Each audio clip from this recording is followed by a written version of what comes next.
യാഗത്തെ പകരം എന്തു നൽകും ഞാനിനി?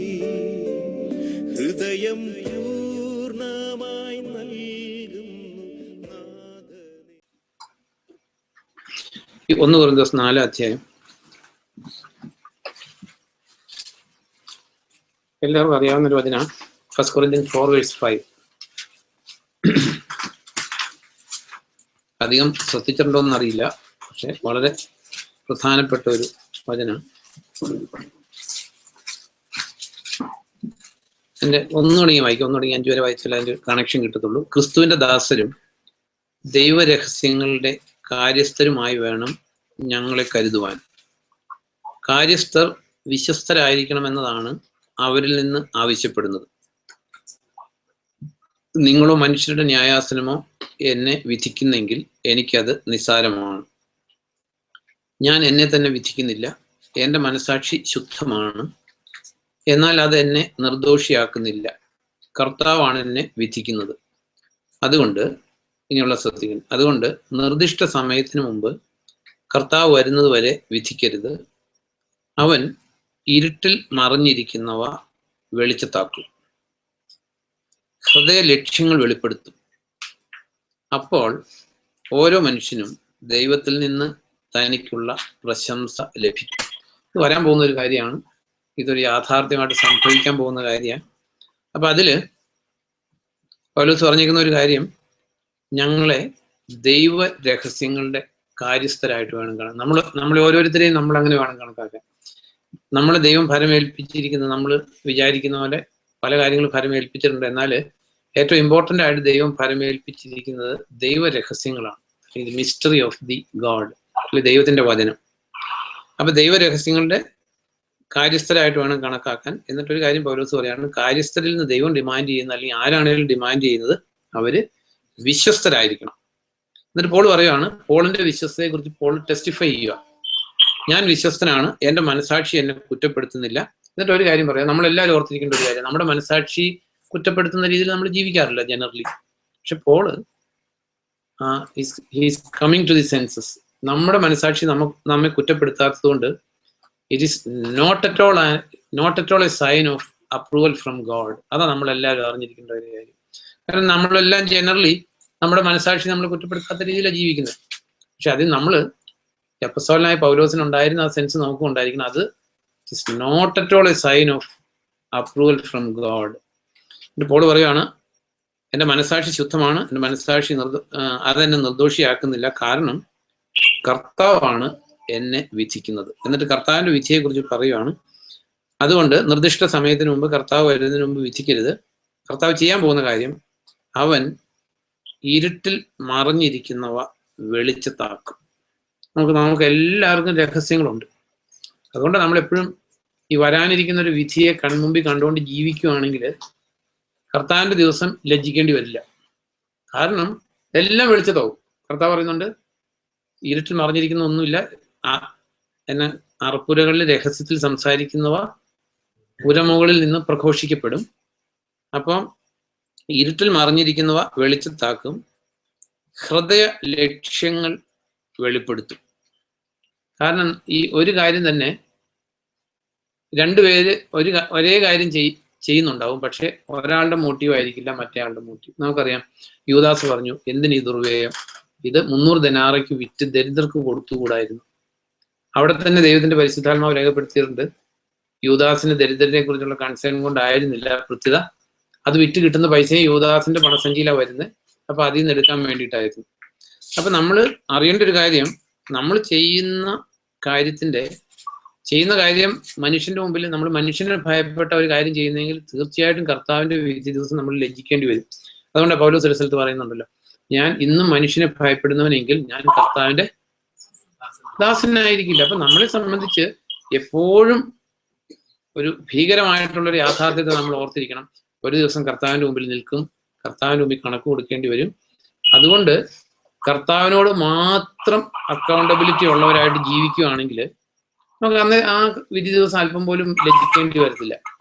ഈ ഹെബ്രായ ലേഖനം എടുക്കുമ്പോൾ ഈ സ്ഥലം നമ്മൾ ചിന്തിക്കുന്നത്, ആ കർത്താവിന്റെ മുമ്പിൽ കണക്ക് കൊടുക്കുന്നതിനെ കുറിച്ച് നമുക്കറിയാവുന്ന സെന്റൻസ് ഹീബ്രൂസ് 4:12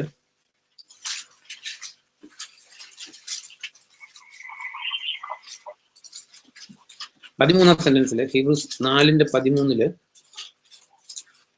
ദൈവദൃഷ്ടിയിൽ നിന്ന് ഒരു സൃഷ്ടിയും അറിഞ്ഞിരിക്കുന്നില്ല, അവന്റെ കൺമുമ്പിൽ എല്ലാം തുറന്നിരിക്കുന്നു, വെളിവായിരിക്കുന്നു, അവനോടാണ് നാം കണക്ക് പറയേണ്ടത്. അത് ഇംഗ്ലീഷിൽ വായിക്കുമ്പോൾ 4:13 ഇത് നോക്കും. And there is no creature hidden from his sight, but all things are naked and open to the eyes of him to whom we must give account. To him we must give an account. നമ്മൾ എന്നും ഓർത്തിരിക്കേണ്ട ഒരു കാര്യം. കാരണം നമുക്ക് ക്രിസ്ത്യ ജീവിതത്തിലോ അല്ലെങ്കിൽ മനുഷ്യന്റെ ജീവിതത്തില് നമ്മളെല്ലാം തിയററ്റിക്കലി എഗ്രി ചെയ്യുമെങ്കിലും ഒരു ദിവസം കർത്താവിന്റെ മുമ്പിൽ നിൽക്കേണ്ടി വരും, കണക്ക് കൊടുക്കേണ്ടി വരും ഒക്കെ നമ്മൾ പറയാറുണ്ടെങ്കിലും അതിനൊരു വലിയൊരു റിയലിറ്റി ആയിട്ട് നമ്മുടെ ജീവിതത്തിലോട്ട് ഹൃദയത്തിലോട്ട് അങ്ങോട്ട് സ്ട്രൈക്ക് ചെയ്യാത്തതുകൊണ്ട് മനുഷ്യന്റെ ജീവിതത്തിൽ ദൈവഭയം കുറയാൻ കാരണം നമ്മൾ ചെയ്യുന്നത് ഈവൻ രഹസ്യത്തിൽ സംസാരിക്കുന്നവ എല്ലാം വെളിച്ചത്താകും, നമ്മുടെ ഹൃദയ ലക്ഷ്യങ്ങൾ വെളിച്ചത്താകും. അപ്പൊ ആലോചിക്കുക എത്ര ഭയം വരുന്നു. കാരണം ഈ ഹൃദയ ലക്ഷ്യങ്ങൾ വെളിപ്പെടുന്നത് എല്ലാവരുടെയും മുമ്പിലാണ്. അല്ല ദൈവം മാത്രം. ഇനിയും നമുക്കൊരാഗ്രഹമുണ്ട്, ഹൃദയ ലക്ഷ്യം കർത്താവ് പറഞ്ഞോട്ടെ, എന്നാലും പുറമെ വരാതിരിക്കുകയാണെങ്കിൽ പിന്നെ ഒരു ആശ്വാസമുണ്ട്. ഇത് നമ്മൾ എല്ലാവരുടെയും കൂടെ മുമ്പിലാണ് എല്ലാ ഹൃദയ ലക്ഷ്യങ്ങളും വെളിപ്പെടാൻ പോകുന്നത്. ഇന്ന് നമ്മൾ ഹൃദയത്തിൽ ഒന്ന് വെച്ചുകൊണ്ട് വേറൊരാളോട് പറഞ്ഞത് ആ ആളുടെ മുമ്പിൽ തന്നെ വെളിപ്പെടും. അതുകൊണ്ടാണ് ഇവിടെ പറഞ്ഞ ഹീബ്രൂസ് 4:13 പറയുകയാണ്, അവനോടാണ് നാം കണക്ക് പറയേണ്ടത്. അതായത് നമ്മൾ കണക്ക് പറയേണ്ട ഒരേ ഒരു പേഴ്സണാലിറ്റി ദൈവം മാത്രമേ ഉള്ളൂ, വേറെ ആരോടും കണക്ക് പറയേണ്ട ആവശ്യമില്ല. അപ്പം ഇത് നമ്മുടെ ജീവിതത്തിൽ എപ്പോഴും നമ്മുടെ മനസ്സിലുണ്ടെങ്കിൽ നമ്മൾ ഓരോരുത്തരോട് സംസാരിക്കുമ്പോൾ ഒരാളോട് ഒരു കാര്യം പറഞ്ഞു പക്ഷെ ഹൃദയത്തിൽ വേറൊന്ന് വെച്ചുകൊണ്ട് സംസാരിച്ചു, അല്ലെങ്കിൽ നമ്മൾ പൊതുവെ പറയാറുള്ള സംഭവങ്ങൾ, ഒരാളോട് ഒരു ഗസ്റ്റ് വരുമ്പോൾ ഇന്ന് പോകണ്ടെന്ന് പറയും പക്ഷെ പോയാൽ കൊള്ളാന്ന് ഉള്ളിലുണ്ട്, അല്ലെങ്കിൽ ഇത്തിരിയോട് ഭക്ഷണം കഴിച്ചിട്ട് പോയാൽ മതി എന്ന് പറയും പക്ഷെ കഴിക്കാതെ പോകുന്നതായിരിക്കും സന്തോഷം. ഇതെല്ലാം എവറിത്തിങ് വിൽ ബി റിവീൽഡ്. അപ്പൊ അതുകൊണ്ടാണ് ഇവിടെ പറയുന്നത് അവനോടാണ് നാം കണക്ക് പറയേണ്ടത്. 1 Corinthians 4:5 മടങ്ങി വരുമ്പോൾ ആ വിധിയെ കുറിച്ചുള്ള കാര്യത്തിൽ എഴുതിയേക്കുന്നത് അവൻ ഇരുട്ടിൽ മറഞ്ഞിരിക്കുന്ന വെളിച്ചത്താക്കും. അതിൽ എന്നെ ചിന്തിപ്പിച്ച ഒരു വേർഡ് ഇതാണ്, ഹൃദയ ലക്ഷ്യങ്ങൾ വെളിപ്പെടുത്തും. അപ്പൊ നമ്മുടെ ഹൃദയത്തിന്റെ ലക്ഷ്യങ്ങൾ പലപ്പോഴും നമുക്ക് തന്നെ അറിയത്തില്ല. ഓരോ സാഹചര്യങ്ങളിലെ നമ്മുടെ ഹൃദയത്തിന്റെ ലക്ഷ്യം വെളിപ്പെടുകയുള്ളൂ. ഇപ്പൊ പല എക്സാമ്പിളുകൾ ബൈബിളിൽ നിന്ന് എടുത്താൽ 1-2 എക്സാമ്പിൾ നോക്കുമ്പോൾ ഈ 2 Kings chapter 2 എടുക്കുമ്പോൾ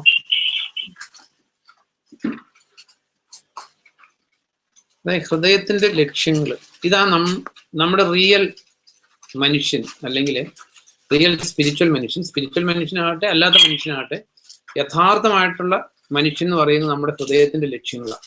ആ ഹൃദയ ലക്ഷ്യങ്ങള് ശരിയല്ലെങ്കിൽ നമ്മൾ ശരിയല്ല എന്ന വാക്കിന്റെ അർത്ഥം. 2 Kings chapter 2 അറിയാവുന്ന ഒരു സംഭവമാണ്. ഈ ഏലിയ എടുക്കപ്പെടുന്നതിന് മുമ്പ് chapter 2 2 Kings chapter 2 അതിന്റെ 9 തുടങ്ങി വായിക്കുമ്പോൾ നമുക്കറിയാവുന്ന കാര്യം, ഏലിയ എടുക്കപ്പെടുന്നതിന് മുമ്പ് തന്നെ ഏലിയ ഒരു ദിവസം പെട്ടെന്ന് ദൈവം അങ്ങ് എടുക്കുകയാണ് ചെയ്തത്. No, it was reveal to ഏലിയ. അല്ലെങ്കിൽ എടുക്കപ്പെടുന്നതിന് മുമ്പ് തന്നെ ഈ ദൈവത്തെ പ്രസാദിപ്പിച്ചു എന്ന് ഏലിയാക്ക് സാക്ഷ്യം കിട്ടി, ഹാനോക്കിന് സാക്ഷ്യം കിട്ടി. ഏലിയാക്ക് ഇൻ അഡ്വാൻസ് ദൈവം ഇൻഫോം ചെയ്തു. എന്താ ഇൻഫോം ചെയ്തത്? I'm going to take U.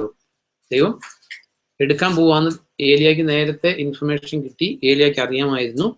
അതിന്റെ 2:9 തുടങ്ങി വായിക്കുമ്പോൾ അവർ കടന്നു കഴിഞ്ഞപ്പോൾ ഏലിയ ഏലീശായോട് പറഞ്ഞു, ഞാൻ നിന്നിൽ നിന്ന് എടുക്കപ്പെടുന്നതിന് മുമ്പ് എന്ത് ചെയ്തു തരണമെന്ന് പറയൂ.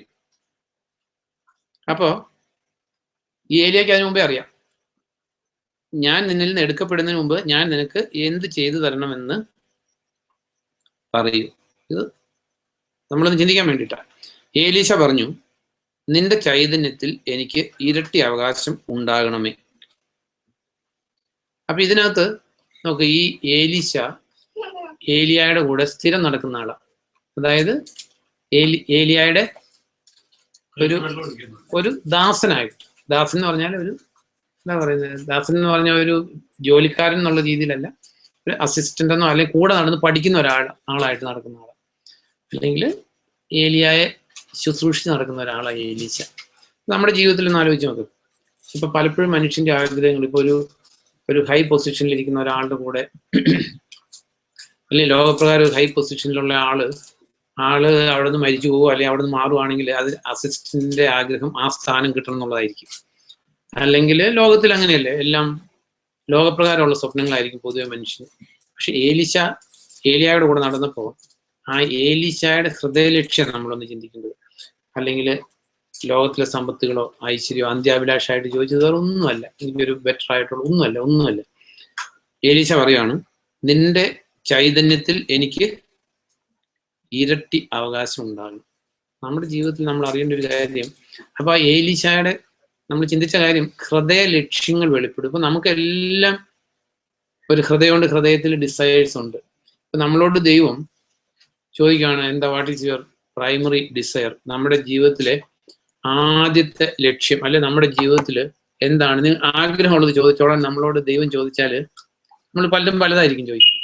അത് എല്ലാവർക്കും പല ഡിസയേഴ്സ് ആയിരിക്കും. പക്ഷെ ഏലീശയുടെ ഡിസയർ നമ്മൾ ഓർത്തിരിക്കേണ്ട. അപ്പം ചിലപ്പോൾ ലോകപ്രകാരം എനിക്കൊരു ബെറ്റർ ജോലി കിട്ടണമെന്നായിരിക്കും, അല്ലെ ഒരു വീട് വെച്ച് കിട്ടണമെന്നായിരിക്കും, അല്ലെ എനിക്ക് കുറെ കൂടെ സമ്പത്ത് ഉണ്ടാകണമെന്നായിരിക്കും. ഇങ്ങനെയുള്ള പല ആഗ്രഹങ്ങളും മനുഷ്യർക്കുണ്ടാകാം. എന്നാല് ഈ ഹൃദയ ലക്ഷ്യങ്ങൾ, ഏലീശയുടെ ഹൃദയ ലക്ഷ്യം വെളിപ്പെട്ട ഒരു ഒക്കേഷൻ ഇത്. അപ്പൊ ഏലീശ ചോദിക്കുന്നത്, നിന്റെ ചൈതന്യത്തിൽ എനിക്ക് ഇരട്ടി അവകാശം ഉണ്ടാകണം. നമ്മൾ ഇതിനെക്കുറിച്ച് ചിന്തിക്കേണ്ട കാര്യം. നമ്മൾ ഇന്നലെ ചിന്തിച്ചതാ, ക്രിസ്തു യേശുവിൽ ദൈവം സകല ആത്മീയ അനുഗ്രഹങ്ങൾ നൽകി നമ്മെ സ്വർഗത്തിൽ ദൈവത്തോടുകൂടെ, അല്ലെ സ്വർഗത്തിൽ സർവ്വ ആത്മീയ അനുഗ്രഹങ്ങൾ നൽകി അനുഗ്രഹിച്ച് ക്രിസ്തു യേശുവിനോടൊപ്പം നമ്മെ സ്വർഗീയ സ്ഥാനങ്ങളിൽ ദൈവം ഇരുത്തിയിരിക്കുക. നമ്മൾ ഫിസിക്കലി ഇവിടെ ആണെന്നുള്ളൂ. നമ്മള്, അതായത് കർത്താവായ യേശു ക്രിസ്തുവിന് ജീവിതം കൊടുക്കുമ്പോൾ സ്പിരിച്വലി അല്ലെങ്കിൽ നമ്മുടെ സ്വർഗീയ സ്ഥാനങ്ങളിൽ, ലോക സ്ഥാപനത്തിന് മുമ്പേ ക്രിസ്തു യേശുവിന്റെ മണവാട്ടിയാകേണ്ടവരെ തിരഞ്ഞെടുത്ത് സ്വർഗീയ സ്ഥാനങ്ങളിൽ ഇരുത്തിയിരിക്കുക. അപ്പോൾ ഈ സ്വർഗീയ സ്ഥാനങ്ങളിൽ, കാരണം നമുക്കറിയാം പഴയ നിയമത്തിൽ എല്ലാ മെറ്റീരിയൽ ബ്ലെസ്സിങ്സും മെറ്റീരിയൽ ഡിസയറും ആയിരുന്നു ആൾക്കാർക്ക്. അവർക്ക് സമ്പന്നരാകണം, അല്ലെങ്കിൽ അബ്രാഹത്തെ കുറിച്ച് വായിക്കുന്നു, എല്ലാവിധ സമ്പത്തും നൽകി, ഇഷ്ടംപോലെ ആടുണ്ടായിരുന്നു, ഒട്ടകം ഉണ്ടായിരുന്നു, സ്വർണ്ണം ഉണ്ടായിരുന്നു, വെള്ളി ഉണ്ടായിരുന്നു. ദാവീദിനെ കുറിച്ച് എഴുതിയേക്കുന്നത്, ദാവീദ് വലിയ സമ്പന്നനായി, സോളമൻ സമ്പന്നനായി, ഇവരെല്ലാം സമ്പന്നനായി. എന്നാൽ ക്രിസ്തു യേശുവില് നമുക്കറിയാം ഇതിന്റെ എല്ലാം അൾട്ടിമേറ്റ് ആയിട്ടുള്ള ഏറ്റവും വലിയ ബൈബിളിലെ ആൻസർ എന്ന് പറയുന്നത് ക്രിസ്തു യേശു ആയിരുന്നു. ക്രിസ്തു യേശുവിൽ വന്നപ്പോൾ സ്വർഗീയ സ്ഥാനങ്ങളിൽ അനുഗ്രഹിച്ചു. അതുകൊണ്ട് നമ്മൾ പൊതുവെ നമ്മുടെ ഹൃദയ ലക്ഷ്യങ്ങൾ ശരിയല്ലാത്തതുകൊണ്ടാണ് നമുക്ക് ഇത്തിരി പ്രശ്നമുള്ളത്. അതർവൈസ് ന്യൂ ടെസ്റ്റാമെന്റിനെ കുറിച്ച് പറയുന്നത് എങ്ങനെയാണ്? ഈ ഹീബ്രൂസ് 8:6 വായിക്കുമ്പോൾ ബാബു നോക്കാം.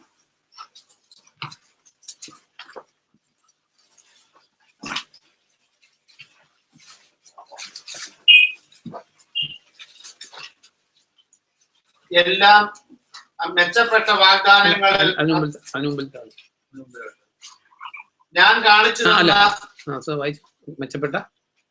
മെച്ചപ്പെട്ട വാഗ്ദാനങ്ങളിൽ അധിഷ്ഠിതവും ശ്രേഷ്ഠതരവുമായ ഉടമ്പടിയുടെ മധ്യസ്ഥനാണ് ക്രിസ്തു. അതെ, മതി. അപ്പൊ നമ്മൾ പഴയ ഉടമ്പടിയുടെ വാഗ്ദത്തങ്ങൾ, അല്ലെങ്കിൽ മോശം മുഖാന്തരം വന്ന നിയമത്തിന്റെ വാഗ്ദത്തങ്ങൾ, അനുഗ്രഹങ്ങളൊക്കെ നമ്മൾ ചിന്തിക്കുന്ന ഡ്യൂട്രോമി 28 വലിയ അനുഗ്രഹങ്ങളുടെ ഒരു ലിസ്റ്റ് ഉണ്ട്. അപ്പോ ന്യൂ ടെസ്റ്റാമെന്റിനെ കുറിച്ച് എന്താ പറയുന്നത്? കൂടുതൽ മെച്ചപ്പെട്ട വാഗ്ദാനങ്ങളിൽ അധിഷ്ഠിതമാണ് ന്യൂ ടെസ്റ്റാമെന്റ്. പക്ഷേ we are failing to find it out. അതാ എൻ്റെ കറക്റ്റ് ആയിട്ടുള്ളൊരു കാര്യം. നമ്മളത് മനസ്സിലാക്കുന്നതിലും പ്രാപിക്കുന്നതിലും റിയലി പരാജയപ്പെട്ടിരിക്കുന്നതുകൊണ്ട്. അതർവൈസ് ഇത് എല്ലാ രീതിയിലും നമ്മൾ ഒരിക്കലും ഏതെങ്കിലും ഒരു രീതിയിൽ മോശപ്പെട്ട ഒന്നിനെ കുറിച്ച് അല്ലെങ്കിൽ വേറൊന്ന് കിട്ടുമ്പോൾ ഈ ആദ്യം ഉണ്ടായതിനേക്കാൾ ഏതെങ്കിലും രീതിയിൽ അതിന് ക്വാളിറ്റി കുറവുണ്ടെങ്കിൽ ജനറലി മെച്ചപ്പെട്ടെന്ന് പറയത്തില്ല. അപ്പൊ നമ്മൾ അറിയേണ്ട ഒരു കാര്യം, ന്യൂ ടെസ്റ്റാമെന്റ് എന്ന് പറയുന്നത് ഹീബ്രൂസ് 8:6 വ്യക്തമായിട്ട് എഴുതിയിരിക്കുകയാണ്, മെച്ചപ്പെട്ട വാഗ്ദാനങ്ങളിൽ അധിഷ്ഠിതമാണ് പുതിയ ഉടമ്പടി, അതിന്റെ മധ്യസ്ഥനാണ് കർത്താവായ യേശു ക്രിസ്തു. നമുക്കറിയാം പഴയ ഉടമ്പടി അത് മോശ മുഖാന്തരമാണ് വന്നത്, അത് മൃഗങ്ങളുടെ രക്തത്താലാണ് അത് ഉറപ്പിച്ചത്. ഇത് കർത്താവായ യേശു ക്രിസ്തു സ്വന്തം രക്തത്താൽ ഉറപ്പിച്ചു. ആൻഡ് എപ്പോഴും നമ്മൾ ഓർത്തിരിക്കേണ്ട ഒരു കാര്യം, ഇത് all the ways it is better covenant. പക്ഷെ നമ്മളെ സംബന്ധിച്ച് ഇത് ബെറ്റർ കവനന്റ് ആയിട്ട് തോന്നാത്തതിന്റെ ഒരു റീസൺ അതുകൊണ്ടാണ് പലപ്പോഴും സുവിശേഷ പ്രസംഗകരും ക്രിസ്ത്യാനികളും എല്ലാം, ക്രിസ്ത്യ ലോകം തന്നെ പോകുന്നത് ഓൾഡ് ടെസ്റ്റാമെന്റിലേക്കാണ്, അവരുടെ ആഗ്രഹങ്ങൾക്ക് ഫുൾഫിൽമെന്റിന് വേണ്ടിയിട്ട്. പഴയ നിയമത്തിലെ വാഗ്ദത്തങ്ങൾ എടുക്കും, പഴയ നിയമം എടുക്കും. കാരണം എന്താണെന്ന് ചോദിച്ചാൽ ഹൃദയ ലക്ഷ്യങ്ങൾ ശരിയല്ലാത്തതുകൊണ്ട്. അപ്പൊ കർത്താവ് തന്നെ നമുക്ക് എല്ലാവർക്കും അറിയാവുന്ന കാര്യങ്ങൾ ഗിരിപ്രഭാഷണത്തിൽ കർത്താവ് പറഞ്ഞു, ചോദിക്കുവിൻ നിങ്ങൾക്ക് നൽകപ്പെടും, അന്വേഷിക്കുവിൻ നിങ്ങൾ കണ്ടെത്തും, മുട്ടുവിൻ നിങ്ങൾക്കായി തുറക്കപ്പെടും. അപ്പൊ പെട്ടെന്ന് നമ്മുടെ മനസ്സിലേക്ക് വരുന്ന പിക്ചർ എല്ലാം നമ്മുടെ ആവശ്യങ്ങൾക്ക് പോയി കർത്താവിന്റെ അടുത്ത് ചോദിക്കുക, മുട്ടുക, യാചിക്കുക, കിട്ടും. അപ്പൊ നമ്മൾ എന്തെങ്കിലും ഒരു ആവശ്യം വന്നാൽ ഉടനെ പറയുന്നൊരു കാര്യം ഇതാ, ചോദിക്കുവിൻ നൽകപ്പെടുമെന്ന് കർത്താവ് പറഞ്ഞിട്ടുണ്ട്, മുട്ടുവിൻ തുറക്കപ്പെടുമെന്ന് പറഞ്ഞിട്ടുണ്ട്, അന്വേഷിക്കുവിൻ കണ്ടെത്തുമെന്ന് പറഞ്ഞിട്ടുണ്ട്. കാരണം നമുക്കറിയാം മത്തായിയുടെ സുവിശേഷത്തിലും പിന്നെ ഏത് സുവിശേഷത്തിലാണ് ഗിരിപ്രഭാഷണം ഉള്ളത്? ലൂക്കോസിലും ഉണ്ട്. ഈ സെയിം കാര്യം ലൂക്കോസ് റെക്കോർഡ് ചെയ്തപ്പോ ലൂക്ക് ചാപ്റ്റർ 11 നമ്മളിത് ശരിക്കും മനസ്സിലാക്കേണ്ട ഒരു കാര്യമാണ്. മനസ്സിലാക്കിയാലേ നമുക്ക് ജീവിതത്തിൽ, മനസ്സിലാക്കുന്നവരെല്ലാം ഇംപ്ലിമെന്റ് ചെയ്യത്തില്ല, മനസ്സിലാക്കാതെ ആർക്കും ഇംപ്ലിമെന്റ് ചെയ്യാൻ പറ്റത്തില്ല. അപ്പൊ നമ്മുടെ ദി ഫസ്റ്റ് സ്റ്റെപ്പ് എന്ന് പറയുന്നത് ഇത് മനസ്സിലാക്കുക എന്നുള്ളതാണ്. ലൂക്ക് ചാപ്റ്റർ 11 അതിന്റെ 9 തുടങ്ങി വായിക്കുമ്പോ